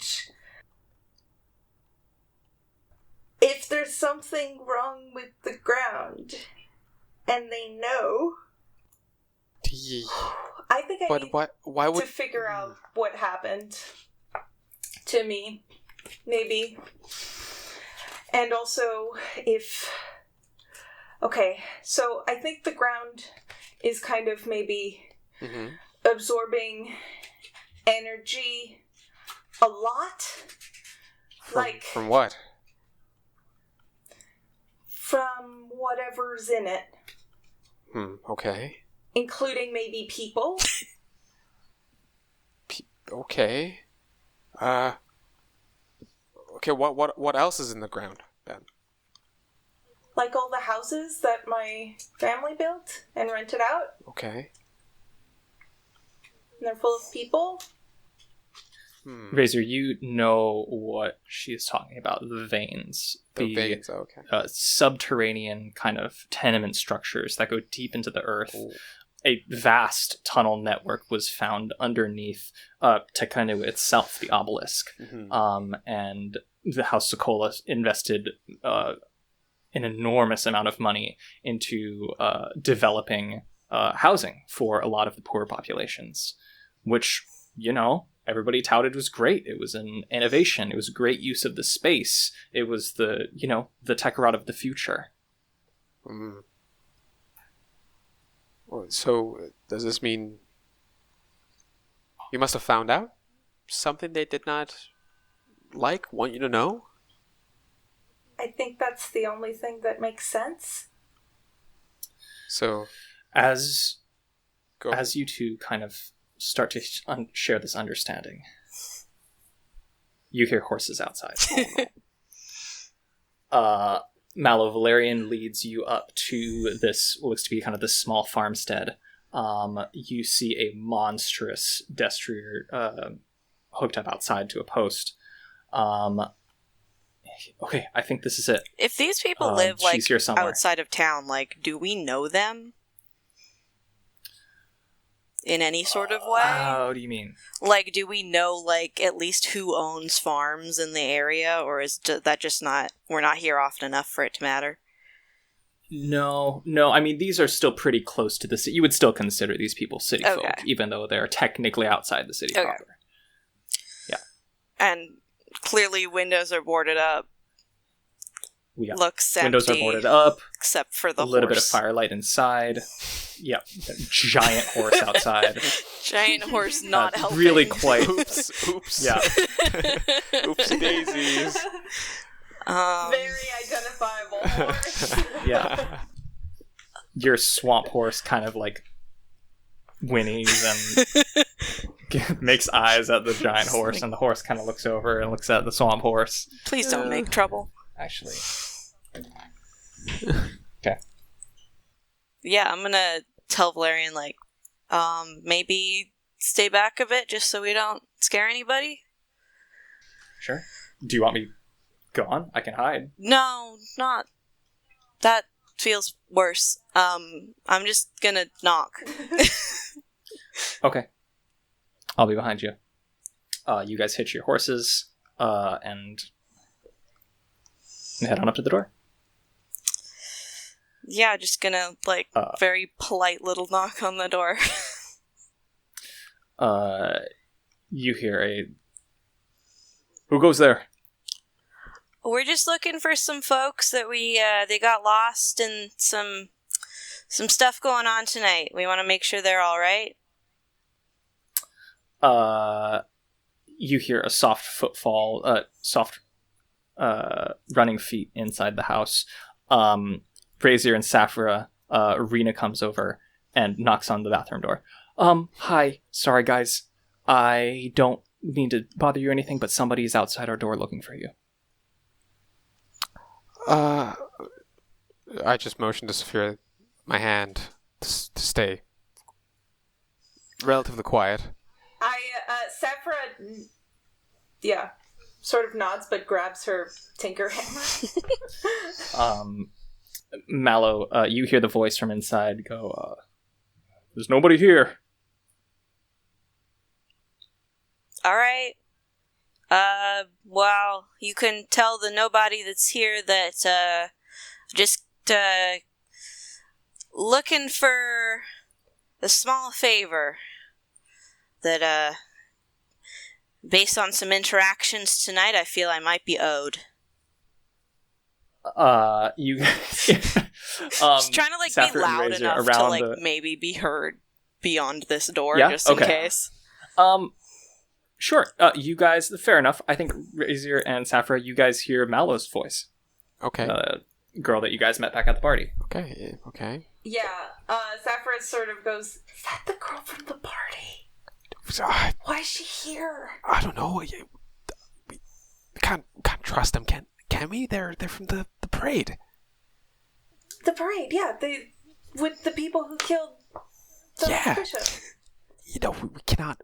We can't trust them.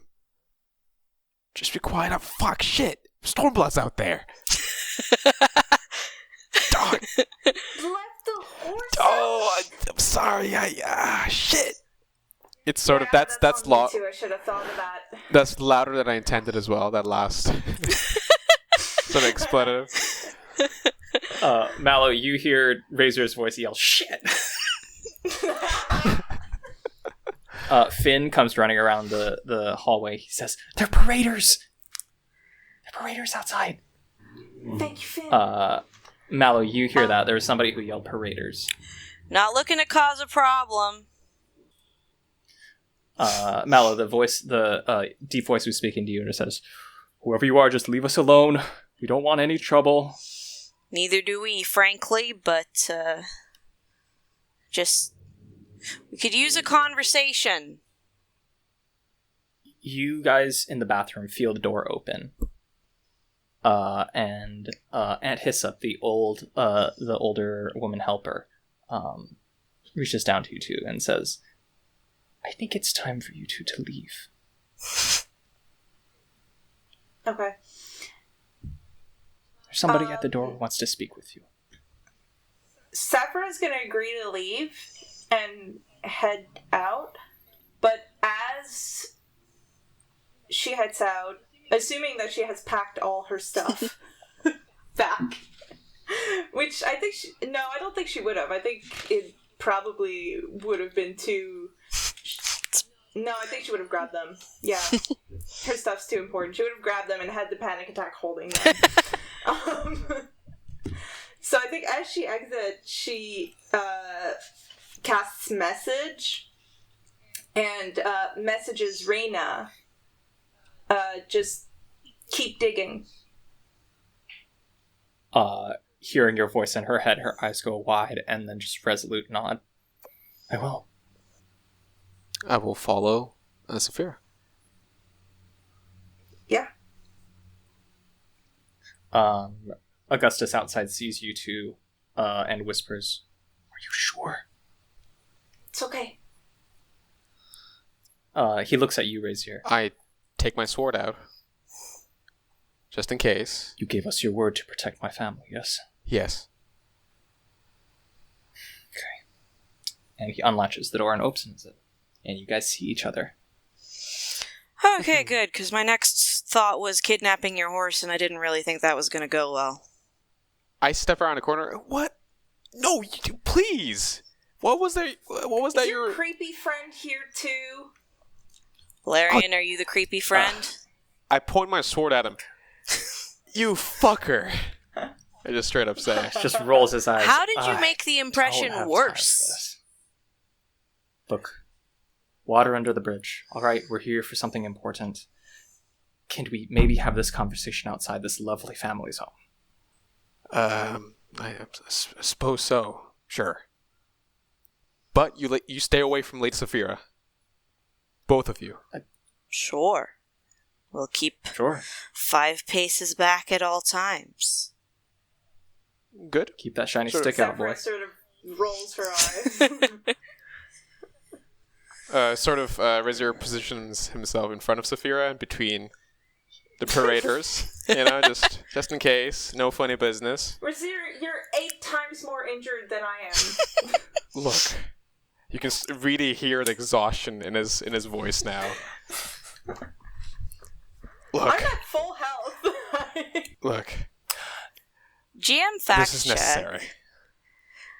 Mm-hmm.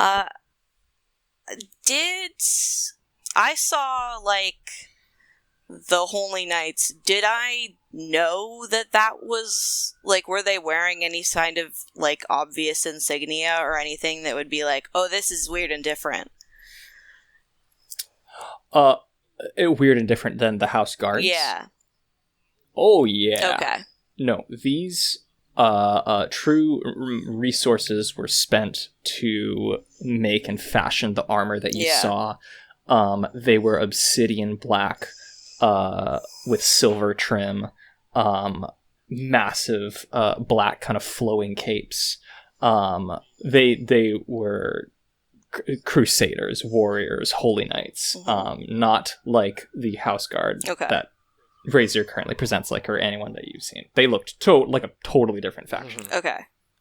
In that case, let's say, listen, some things have happened. I don't know how much, I guess you were there. First of all, I think maybe not everything is out in the open exactly. But the fact of the matter is we are not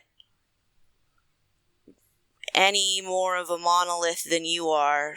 We're just a bunch of people who, even if there was a vast conspiracy, it would not be most of us.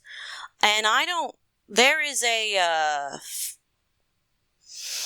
some sort of group of obsidian knights headed in our direction, and our only means of defense would like to speak to a tapaxia.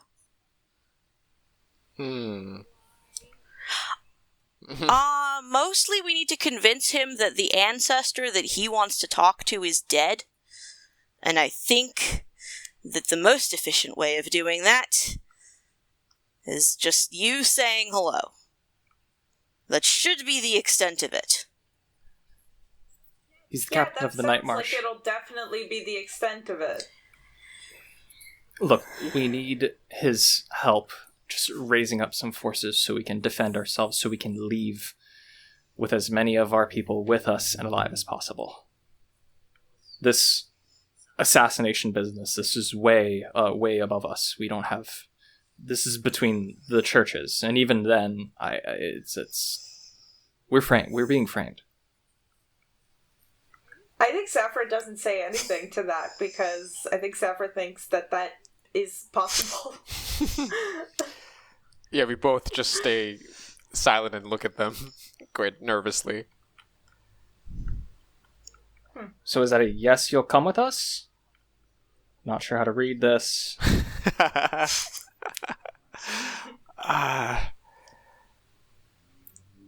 We don't know exactly what he wants. I think he just wants to talk. Well, he said that whoever he wants to talk to, he thinks can solve this misunderstanding, which that would be wonderful, but I'm pretty sure that person is very dead. So.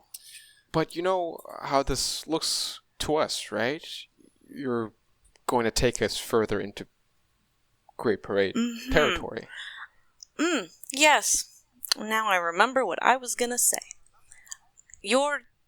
Why aren't you in the city? Why aren't you in the city? Well, if I may ask. Because I ran away. So. Right. And you're currently running away. You're not going back. Well, I'd have to cross the Great Parade to go back. So. You didn't have to if you'd just gone back without coming here, which I imagine was out of your way. Hey, hindsight, 2020. Who knew you were at the parade? No one, I thought. I, look What at did you do Rosseart. at the parade? Well, my sisters knew. Right. So, you disappear after people have known that you were going to the Great Parade on a night where, I don't know, considerable violence can be expected. We've already been framed for one crime. What's another? Kidnapping or murdering the heir of House Sokola. Not a good look. I'd rather avoid it. That doesn't give me much confidence. Well, the leader of the church is my uncle. I don't think he'd want me dead. The leader of the church is your uncle? Yeah, I think I knew that. Oh. That's... Valerian just rubs his face. I didn't put that together. Yeah, that's the tapaxia that I was thinking that was never going to help us. It's not that it's a fat chance. your uncle wants to do anything, and I'm not sure why we jumped there. It's more that when your family goes looking for you and you aren't anywhere you're supposed to be, and your sisters say, "Oh my goodness, she went to the parade," we can put all those together into a conclusion that I would prefer did not happen. Your mom's gonna fuck us.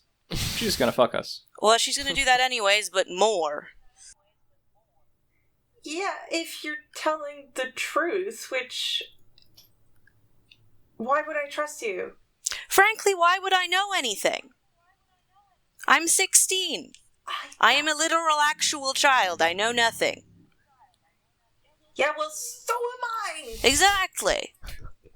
I feel like we're all children here, for being perfectly honest. Yes.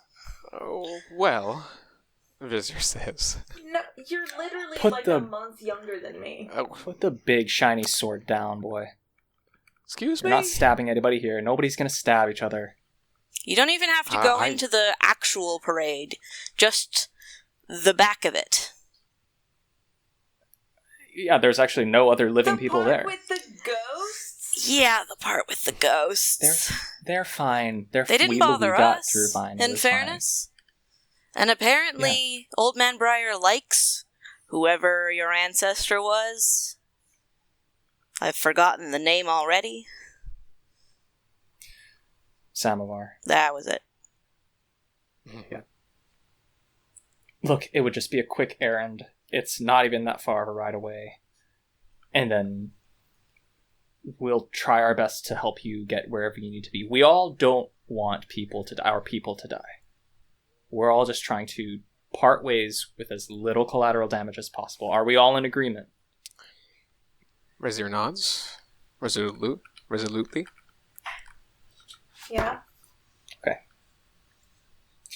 If you guys can do us the favor of getting our people protected, we will make sure that you guys get back to the city or wherever you need to go. Hell, you could come with us if you really want to. But no harm will come to you from the Great Parade. We're just trying to get out. Okay. And not get attacked by holy knights. Exactly. Okay. It's your call, Saphira, so I'm with you. I mean, I'll do it. We appreciate it. We'll Thank you. owe you one, I guess. To the horses. You guys look around. Stormblood and Swamp Horse seem to take a liking to each other. That's not what I expected you to say. The horses are in love. I didn't see that coming. What the hell? Just gonna, like, very gently tap Swamp Horse behind the ear, like, we are currently working. Stormblood, come on. Oh. What are you doing? It's highly professional. It's highly professional shit, Mallow. Come on. Keep your mom's horse in line. Swamp Horse All right. can read a room. You guys mount up and you head to the night march. Dismounting kind of outside. I think as we're, like, getting close, I give them the whole, like, don't look them in the eye, don't touch them. Yes. It's gonna be cold and weird. Appreciated. And wet. Saphira and Rosseart, you guys head right to this Aurora Borealis-y giant jellyfish. Oh, God. And as you pass underneath its tentacles, which you can't ever really seem to look as straight at, you just feel this cool mist. And you see a army of ghosts. Whoa. An army of spirits. Sitting around ghostly blue campfires. You dismount. You slowly make your way through. Now, when Aloe and Valerian, when you guys went through, you guys caught the attention of a couple of the spirits. When Saphira comes through, and when Rosseart comes through, Yeah. Oh no. there are no spirits sitting down. They all boy. stand and turn their shapeless faces and watch. Some actually kind of start to follow. Just gonna What's be like, what's don't happening? look. Whatever you do, don't Keep look. looking down, Why can I not look? single file, So- follow Because they'll Mallow. eat you. Let myself What? be surrounded Yes. by the ghosts That is the They better won't touch outcome. you. that want to eat me. Yes. Yeah, they won't. Well, they're not going to eat you. They're No, gonna you just kill become one of them. What? You lose your soul to the night march. But anyways, They kind of just eat keep your following soul. Mallow. They're not gonna kill me. I'll just be dead. yeah, yeah. Oh, God. Great. I mean, the Night March Look, devouring we're- your soul is Glad just them you're eating here, you. Valerian. Useful contribution. Look, we're doing great. We're already halfway there. Let's just keep following Mallow. Oh, don't worry about the dogs either. The dogs are fine. They didn't bother us. You do glance up quickly, and you do see the enormous crystallid wolves that you still can't look at. 8 enormous black chains that look like they can hold a drawbridge of a castle. Oh well, at least they have cute puppies. Yeah, super cute. Yeah. puppies. You guys arrive at the Restless Sepulchre to truly, if you were to look behind you, and if you do, you have to look at the ground. It is just a full, like, pressing, just a fully pressed in crowd as you guys make that kind of 3-foot climb up. Again, completely silent. The only thing you hear are your footsteps, your guys whispering to each other, cool mist against your skin, and you make your way inside. We do have to go down the stairs into the creepy basement. Also, there will be a zombie. Huh? He's fine. Didn't say this before. Well, we have to talk to the zombie. I'm going to when I hear that, I want to sort of go into my innate sense of literally evil, and I want to like cast divine sense. Yeah, you Also, tap into Divine Sense. I have a little question. When we were Mhm. at the Collins household, did that count as a short rest? Yes, Ooh. short rest for sure. Clever. Yeah, not a long Alright. rest, but a short Saying rest. this for Rosseart, I'm at full health, but Oh, thank feel you. like you need some help. Yeah. Yeah, please. Do I? Oh yeah, speaking of health, yeah, Rosseart looking fucked up. Saphira looking fine. Valerian looking fine. Mallow surprisingly looking pretty pale and shaky. Yeah. But she's been soldiering through this. Running on adrenaline and spite. Not sure what that's about. Oh man. You guys descend, Wait, which is sense. sorry, divine sense. Yeah, you tap into, you take a breath, you tap into your divine sense. What are you looking for?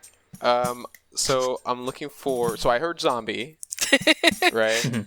And I'm like, okay, that's undead. I've heard stories from my father about that. My mother also spoke about them.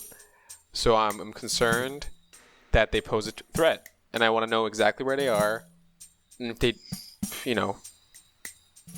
if I sense any other sort of undead down there as well. You tap into your divine sense, looking for innate evil. You can't find it. Okay. Looking for threats to you and Saphira. Not quite. You feel martial power here. You feel strength in numbers. You hear the sound of a blacksmith hammer against spears. You hear swords slamming against shields repeatedly. You hear the methodical march, the rhythmic march of an army of thousands and thousands. You slightly turn your head and you do sense soldiers outside. These spirits, these faceless spirits, who you can see there are probably a good 100 or so, easily 100, 200 within sight.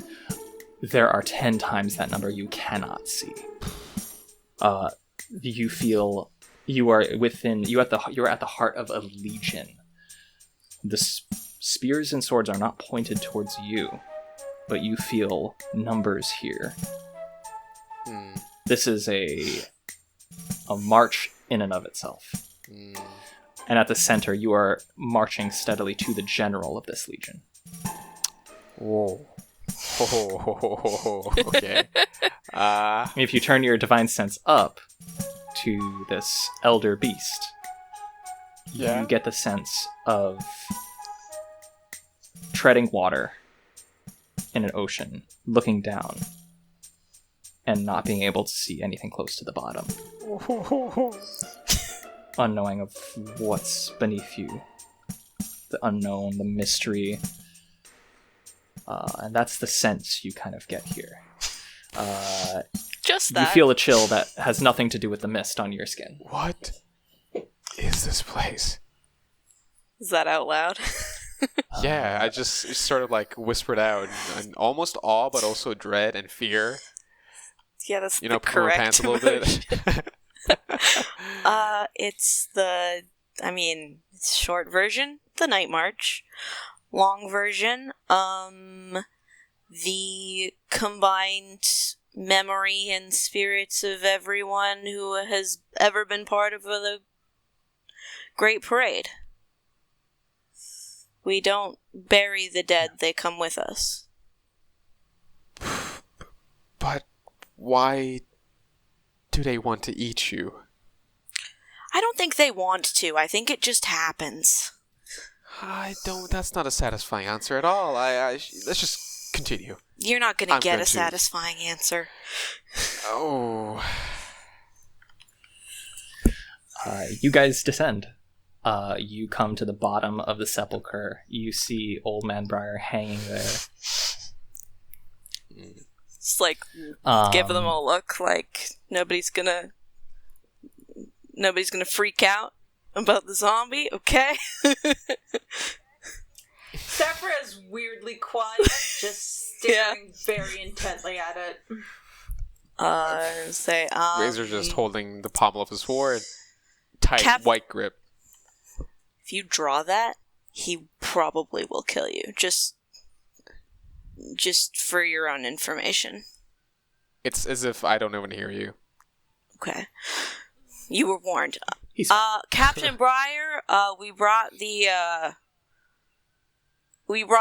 tapaxia. His eyes alight. He looks around, looks to you two, looks to Saphira. Gesture at Saphira. This one.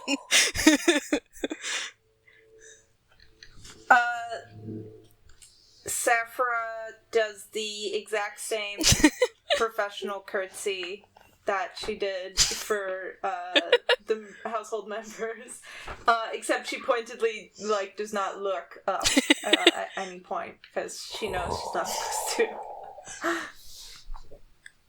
You see Old Man Briar watch you, bows his head himself. My old friend, Samuel. No. Lady Tabaxia. Not quite. Yeah. I'm a descendant. For the thousands of years that I have walked with the Great Parade, the Tabaxias singly have ruled the city of Tekrot. They are the true regents of the place. In whatever time, whatever age. There's 5 families. We're just one of them. I don't know about rule the place. Sometimes the truth is more simple than you think.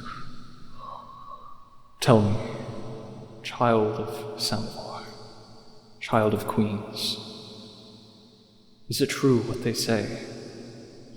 Tekrot has taken up arms against the Great Parade. I'm afraid it is.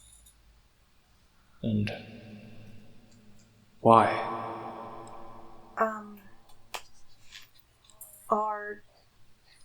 The leader of the church of Tekrot was assassinated. I do not know if this is true, but the Solarium is being blamed for it. He closes his eyes. Razor, with your divine sense, you see him connecting to the phantom of unknown depths above. And for a silent moment, he opens his eyes again and nods. So it is true. A schism between our peoples. He looks to all of you. I will raise up my army to defend our march. Thank you. But this is not the solution. No, we know. The cracks in this world run deep, and the cracks between mankind run deeper still. He looks to you, Saphira. I've walked this land for an age. I've peered into the earth, and I know what it takes. You've sensed it too, haven't you? No matter. You possess a keen mind. You will find the answers you seek. In due time. Child of Samovar, child of Iris. Responsibility to one's family, duty to one's people. These are not shackles to bind us. They are the reins, the cart, the wheel, the vessels with which we find purpose. A bridge between our peoples is needed. Pray you find the wisdom to see it done, what is necessary for those beyond yourself. There is one here who knows much of purpose. He turns his head to you, Rosseart. Guardian, loyal and true, to guard the backs of his companions. Child of honor, take heed. Malefactors lurk in the shadows and seek to cut our feet as we reach for the light. Pray you remain vigilant against the coming tide. Wow. He looks to all of you. Storm threatens to darken our world and steer history onto a bloody path. The life you knew before is gone. Mourn it, make your peace, and prepare yourselves to do what is necessary, to become what is necessary. One underestimation I have learned never to make is the capability of the young. Our dream is to leave behind a better world than the one we found for you. Your duty is to make that dream real. A miracle is necessary, for all our sakes. Trust in each other, and heal our world. He closes his eyes. The shackles around his neck, his torso, his arms They slowly pull back until he is fused. He is held flush against the wall. You feel a great tremor. The whole entire sepulcher starts to shake. Dust begins to fall kind of from the ceiling. Outside you hear the baying of wolves. Valerian goes, "Okay. Is that it?" We should go. I feel like we should go. I feel like this is the time to go. Okay. He starts to head out. I've sort of take one last look at this powerful commander, and I follow the others. The stairs. As you guys reach kind of the outside, you kind of feel the fresh air. The mist that you've been feeling has now turned into a downpour. And you notice the spirits outside are gone. You can't see any of them, nor can you see campfires. It's completely empty. You feel, with a jolt, you feel movement. You realize the sepulcher has started to move, and a horrible grinding sound of just rock against rock as the restless sepulcher begins to move and grate against the stone, digging out this massive divot in the ground. Valerian goes, "Okay, to the horses then." Okay. You guys hoof it. You guys get to your horses, who have rightly kind of started like freaking out. They haven't run away or anything, but they're freaking out. I feel like we need to just get away from the night march, and then we can have a talk about what the hell just happened. Good What's idea. next? Yeah, for sure. Good idea. I don't want to stay here. Yeah, let's just get away I from feel the very ghosts. washed. And then... Feeling a little crowded. Valerian goes, "Dusk March is closest. We can head to my pop's carriage." Is the parade moving? Okay. I assume so. The parade isn't. Not The yet? wolves has started to. The night march has started to move, and the night march never moves first. Yeah. You guys hoof it all the way to the dusk march. As you guys start to head out, looking behind you, you see legions of spirits start to kind of coalesce behind the beneath the phantom of unfathomable depths and the restless sepulcher, and start to slowly, in maybe rows of 10, 20 deep, start to cup the outside of the Great Parade itself, creating a barrier, creating an outline of spirits. And it looks to be a bit of a slow process. It's gonna take a while, but the night march has started moving first, and it's an eerie sight. People, great paraders are still packing up and still kind of flooding out of the city. You are not sure where the captains are. They should be coming in soon. But yeah, you guys make it to the dusk march. Hitch your horses. They kind of hang out outside. Valerian throws the doors open, and you guys have a moment. He goes up to a high shelf, opens it, and pulls out this beautiful bottle of whiskey and pours a couple glasses. Dad doesn't drink the stuff anyways. Yeah. And then passes out cups. You can take it if you wish. Yeah, that feels... Yeah, I won't say no. Feels there like you go. the occasion for that. Yeah. How about you, Sir Gallant?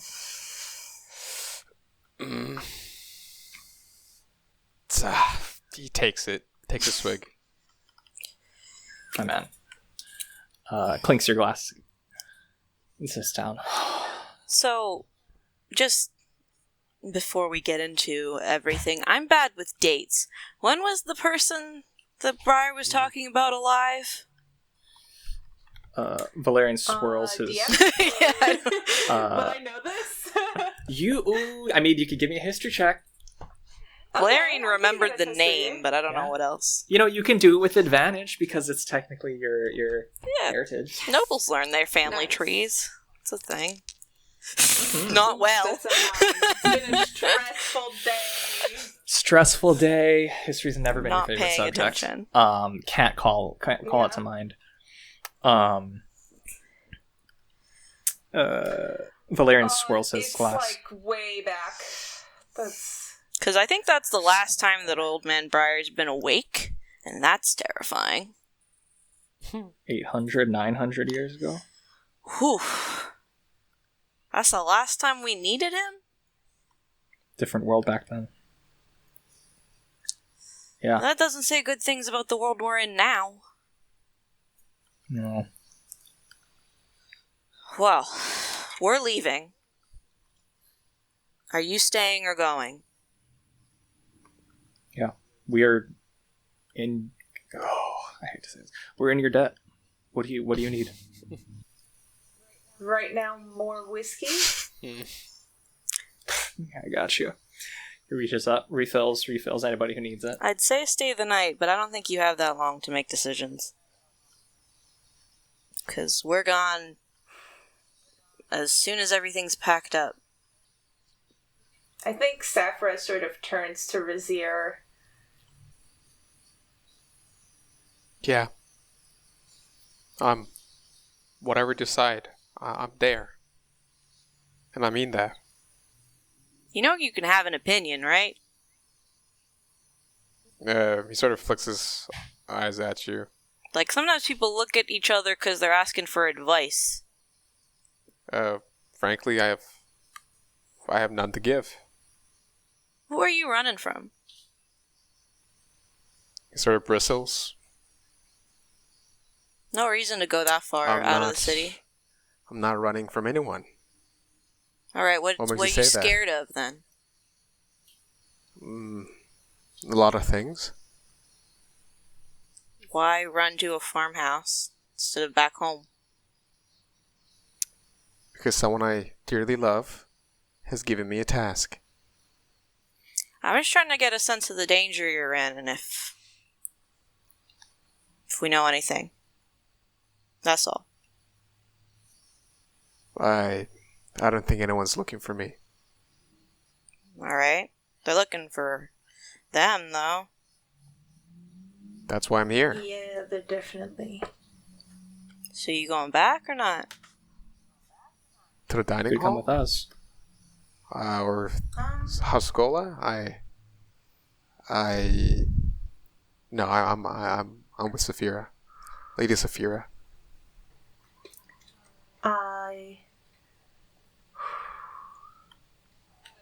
She looks at Rosseart when she says this, and she says, I don't think I can go back. And it sounds like a question. Valerian cocks his head. What? Yeah, Do you know anything about... Never mind. It's fine. Never mind. I don't know why I asked you. Excuse me? What? You don't know why you asked me? What does that imply? No. It's fine. Nothing. Alright. I can't go back. Can't. So I'm here. I told you I'm to be with, taking care of, keeping safe, protecting. Do you know anything about, like, maybe... like... mind-changing magic? You know, like mind control or...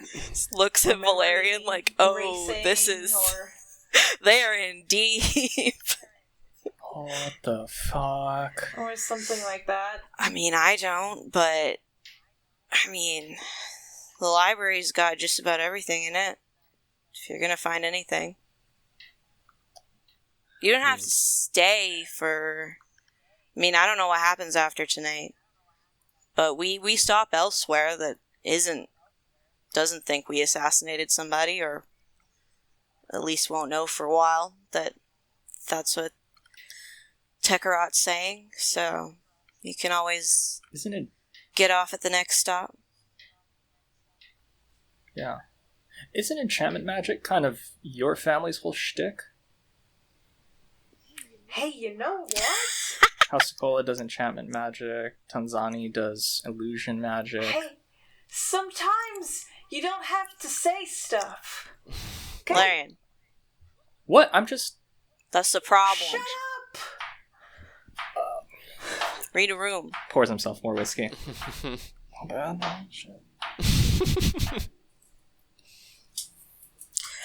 I'm out of spell slots, but I still have a hammer. Just puts his hands up. Peace. Ceasefire. So the Depaxias are doing mind control. That's I didn't fun. say that. I specifically didn't say that. I mean, who better than the people who are specialized in it to do the thing that sounds absolutely bananas? Got anything to do with, I don't know, any of the other weird shit that's gone on tonight?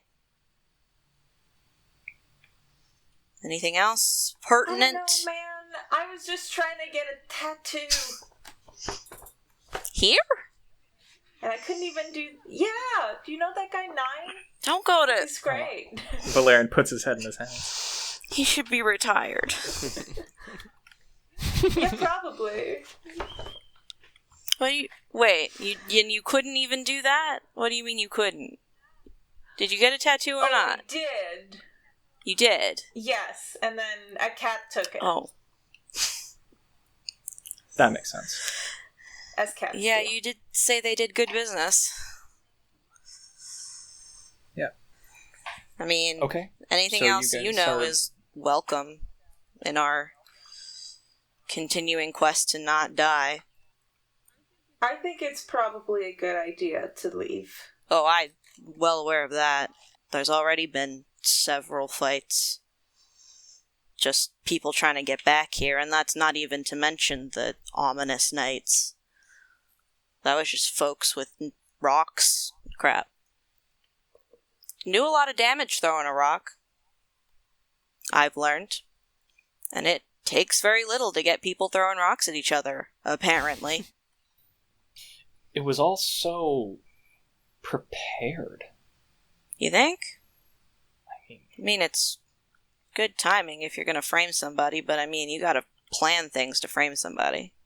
It's kind of the point. Well, you have to do a lot well, of the assassin planning. was certainly prepared. Just one crossbow bolt.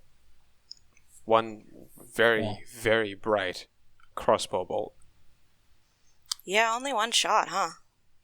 Mm-hmm. Nobody paying attention. Look, we're not a fighting people. You won't find a crossbow here. Especially not in the solarium. Yeah. The worst they can do is throw a book at you. Or pray at you loudly. Yeah. Yelling, Oh. mostly. Okay. So you two are with us for a bit. Foreseeable future, yes. What's to stop your mother from coming in and, fucking us? Wrecking our shit. Was I the only one who saw her in the dining hall? She was a monster. No, you weren't. You gotta stop being weird about my mom. We're just I don't have a making the point that I your don't have a crush on her. mom's a threat. Why did you even say that? I didn't say that. You brought that up. Look, are we in danger? We're getting off topic. What are you trying to ask, Flarian? I'm trying to ask, are we in danger? Is having you, Saphira Sokola, here with us? We're happy to have you. We're paragons of hospitality. That's who we are. My mom won't know. I mean, we're back at problem I just- 1, which is your sisters knew where you were. I know. I have a way to contact them. Alright. Okay. I mean, we We owe you. I'm not arguing. Yeah. We just want to get the full picture. We're happy to hide you away. Yeah. Saphira pulls out, she's got like a little, it's very small, compact little box, opens it with tiny sheets of paper. She writes a letter and then folds it in a crane. Goes, if we're inside, goes outside and just kind of throws it in the air, and it goes towards the castle.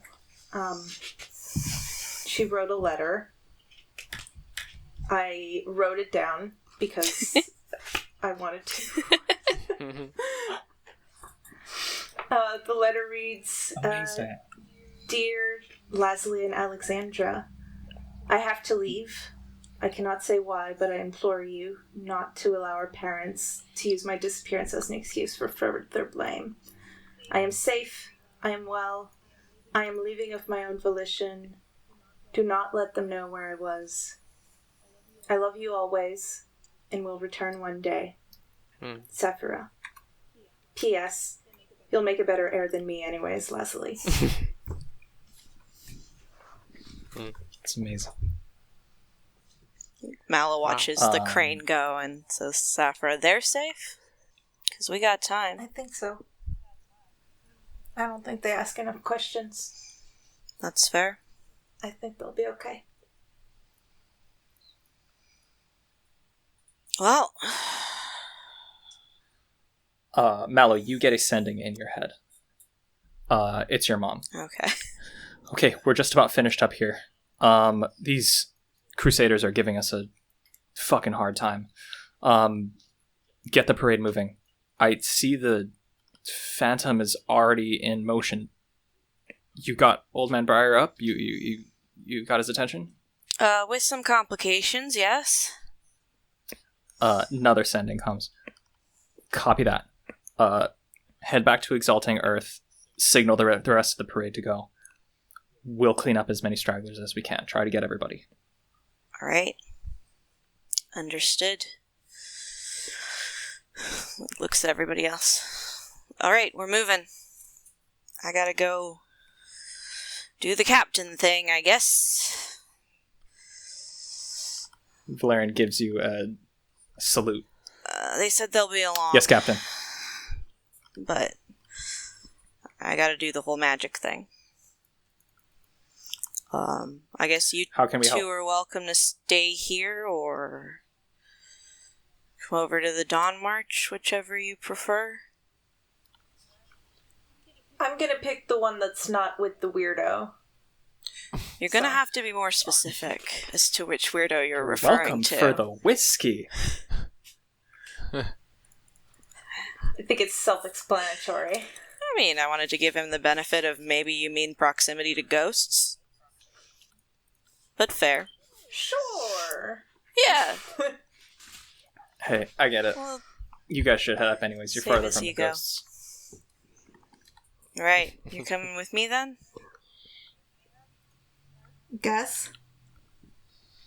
I guess I'm coming with you as well. Alright. You're gonna want the horse. This is not a place where you walk. Just, Alright. go out and grab Swamp Horse again and go find the stag. I didn't get a rest, so I am in trouble. If I gotta do that again. You guys mount up and head to the stag. Mallow, I think on the way, your mother would have given you instructions how to signal to the rest of the Great Parade. Okay. With the stag that doesn't, break your mind. Okay, cool. It's kind of just like flipping a switch. Okay. Really, just to say, okay, we're gonna get up and go. Okay. Does it look like people are ready? Like, I'm looking around, does it seem like...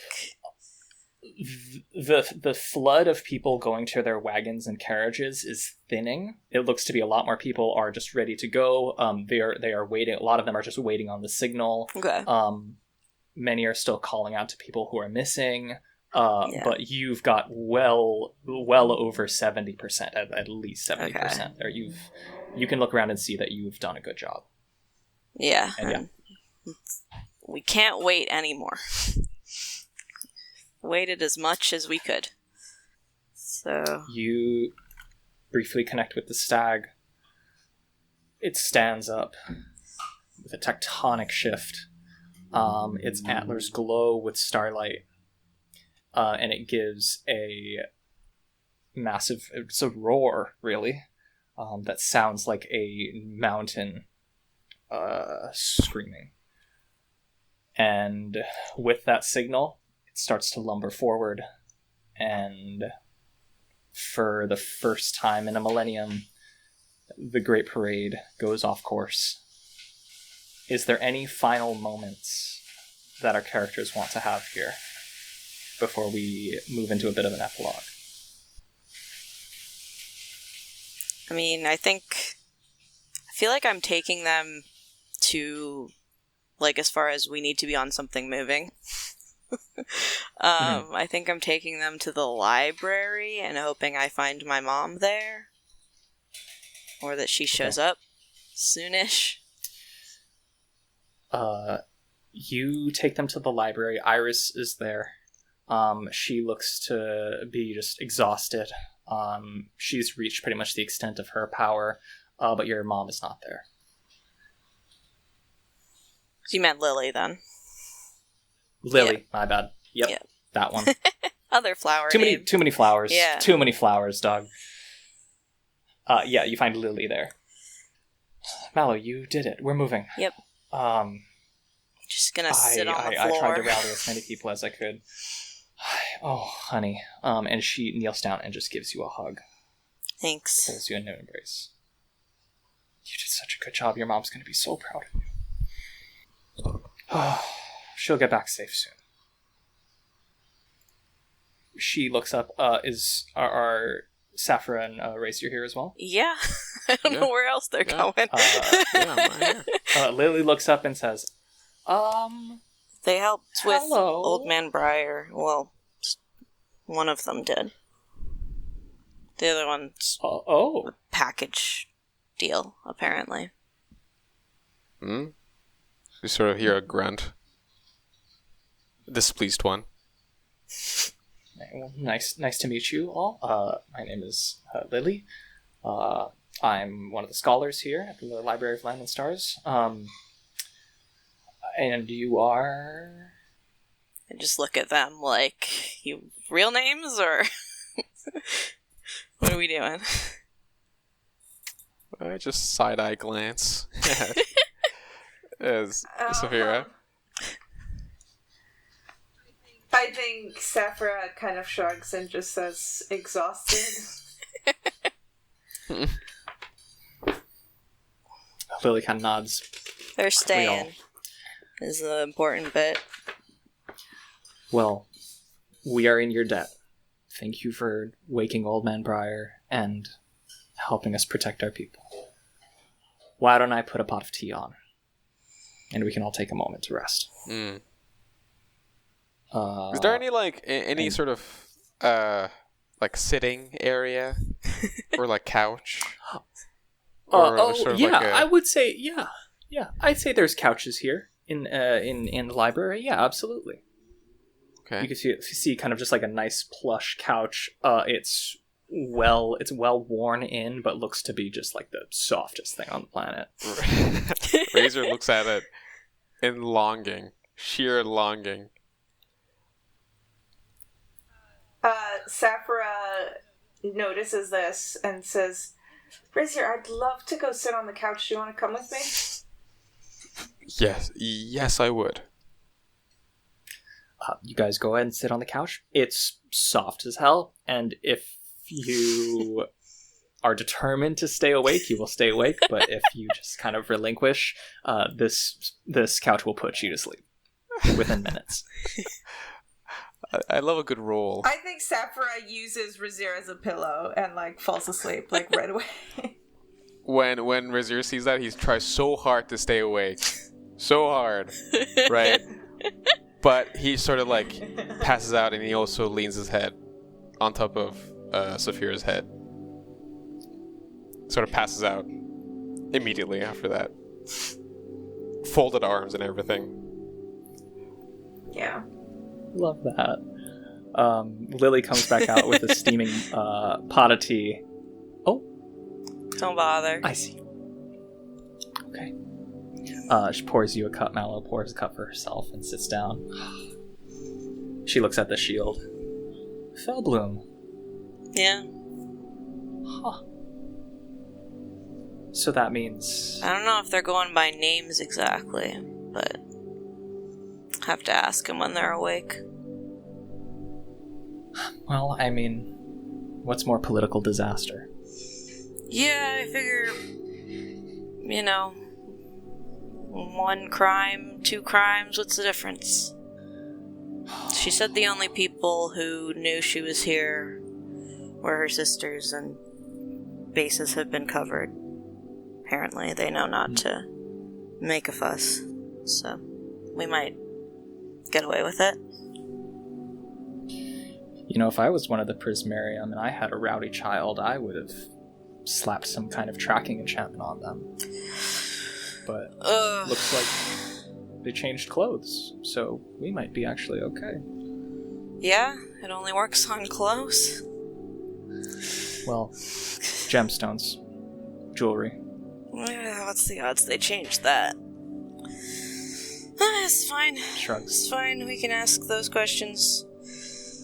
We've got probably a couple hours before they've got any kind of army. I mean, they had knights, but not, like, an army's worth.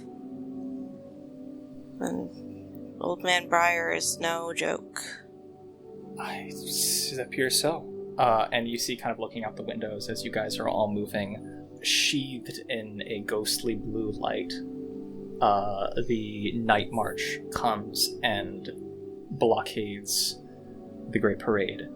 Looking for all the world, if you were to zoom very, very far above, like a massive shield spell was cast over the Great Parade. I'd like to see you try and make an argument against your mom that you're not going to be the next captain of the Dawn March now. And she kicks up her feet. I consider myself... Don't retire yet. Out of the job. I don't think I can do this. What would you do? I don't know. If you knew war was coming. It was up to you what you wanted to be. Keep thinking about the people who didn't get out of there tonight. Because there'll definitely be people missing. Yeah. And I know I couldn't have waited, what would you do about it? But I made the call, didn't I? She nods. That right there, that little furrow in your brow, that's the furrowed brow of a leader. Shut up. I know it. She nudges your shoulder. Not for a couple years anyways. Well, you know what I don't see?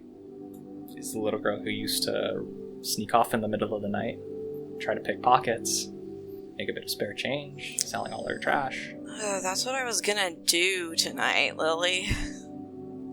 That was the plan. Oh. And look, you grew up instead. Why you gotta be like this? Because I love you. Fine. Get some rest, kiddo. I'll take it from here. Thank you. You head off to your chambers. Lily will make sure that both of you, Saphira and Rosseart, have pillows, blankets. You guys can be totally down for the night if you wish. It is not until 2 mornings later that the captains arrive, when the city is far, far off in the distance. They come back beaten, bloodied, limping, but alive. They, for the sake of brevity, they confirmed that the Church of Tekenu has marshaled Obsidian Knights, a legion of crusaders, who basically purged all Solaria members and Great Paraders that were left in the city. As they return, Malva, more like you, Mallow, mourns the loss of everyone they couldn't save. Prosper confirms that the Church of Tekenu actually has a functioning military and speculates on how prepared they were to have this happen, and the resources that must have been invested and the planning that must have been taken in such a thing. Iris sweeps you up into just a crushing embrace, Mallow, and congratulates you, as well as Valerian, on doing what you did in that decisive moment to save your people, connecting to the elder beasts, and is heartbroken that you were put in that position and you had to do that, but so beyond proud and impressed. And you could see in Iris's eyes that there's a little bit of mourning the loss of her mischievous daughter, but seeing a leader who can make tough decisions come from it when push comes to shove. Together, the Council of Captains, with Old Man Briar as well, decide to alter the course of the Great Parade for the first time in a millennium, going far, far away, and for once in living memory, not chasing the summer storm, but moving for another reason. They confirm it will be a long war. Now, we're going to take one last look at Tekarat. What you don't see, because you are far, far away at this point. The guests had raced from House Sokola in a frenzy. The House Sokola Guard, with Verna, Captain Garnus among them, marching out in orderly lines, off with the priests to join this concerted effort of purging the city. Alexander tucks the girls in for the night. Lazuli and Alexandra are worried where Saphira has gone. Almandine assures them that she's safe, taken care of. Saphira, your message gets to your sisters, and they read it, and knowing what they have to do, they immediately burn it, covering your tracks, ensuring your security and safety as well. The Sokola family holds a small service for Gadeline, but in a quickly, rushedly evacuated manner. It feels out of place, and less than genuine. As everybody feels, just there are enormous things in motion that, a funeral, a ceremony that would have involved the entire city has to be put on pause or ultimately kind of forgotten amidst the purge that is happening throughout the city. Almandine takes her brother to a private room to console him. She locks the door, wards it, activates a silence spell. She stands by the window. Legrand sits on a couch. Almandine goes, "So this is what you wanted." Instantly, the grief and the sorrow and the tears that have just kind of etched into his face go away. Instantly. It was a touch more rushed than I anticipated, but everything more or less went according to plan. You gotta thank that little Echinacea girl, though. If it weren't for her making you storm off, you would have been caught in the thick of it. Almandine looks at him. Quite the performance from you. I didn't know you had that in you. The Gab was present. I had to wax dramatic a bit. I appreciate that you invited Tanzani. The illusions really helped out. Almandine kind of looks over out at the city again. The fire is still pumping smoke into the sky. Off in the distance, she sees the Great Parade move out. I'm worried about Saphira. She'll be fine. She's your daughter, after all. Fucking diamond breaks easier than a tapaxia. Plus, she's got her little knight with her. They'll be fine, sister. So what now? Now, he gets up, stretches. Now we stick to the plan. Public statements from you, from the Prismarium, for order and calm. We secure the city. Anyone out past curfew will be considered a Solarium sympathizer. We get the general public used to seeing the Obsidian Crusaders. This time tomorrow, I'll declare a holy war against the Solarium and begin mustering our outriders. Speaking of which, thank you for your house guard, sister.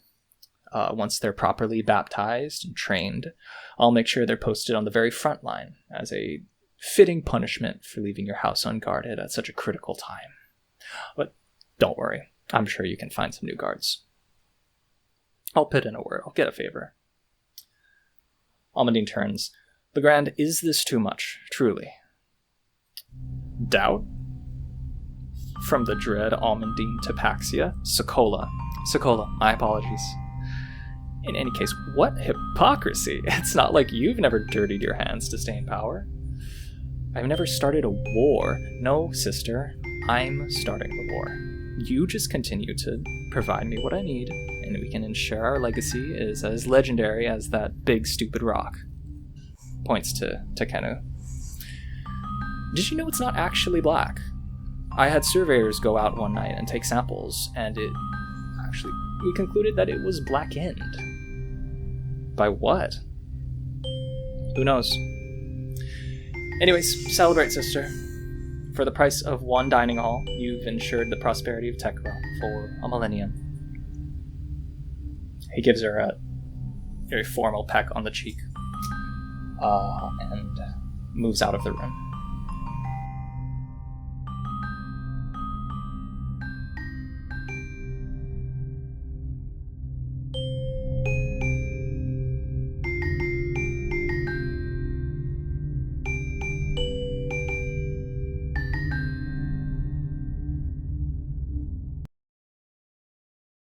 You've been listening to Through the Inkwell, featuring Ethan Wescoatt as Game Master, with Katrina Basnett as Mallow, Sarp Demiral as Rosseart, and June Rosseart as Saphira.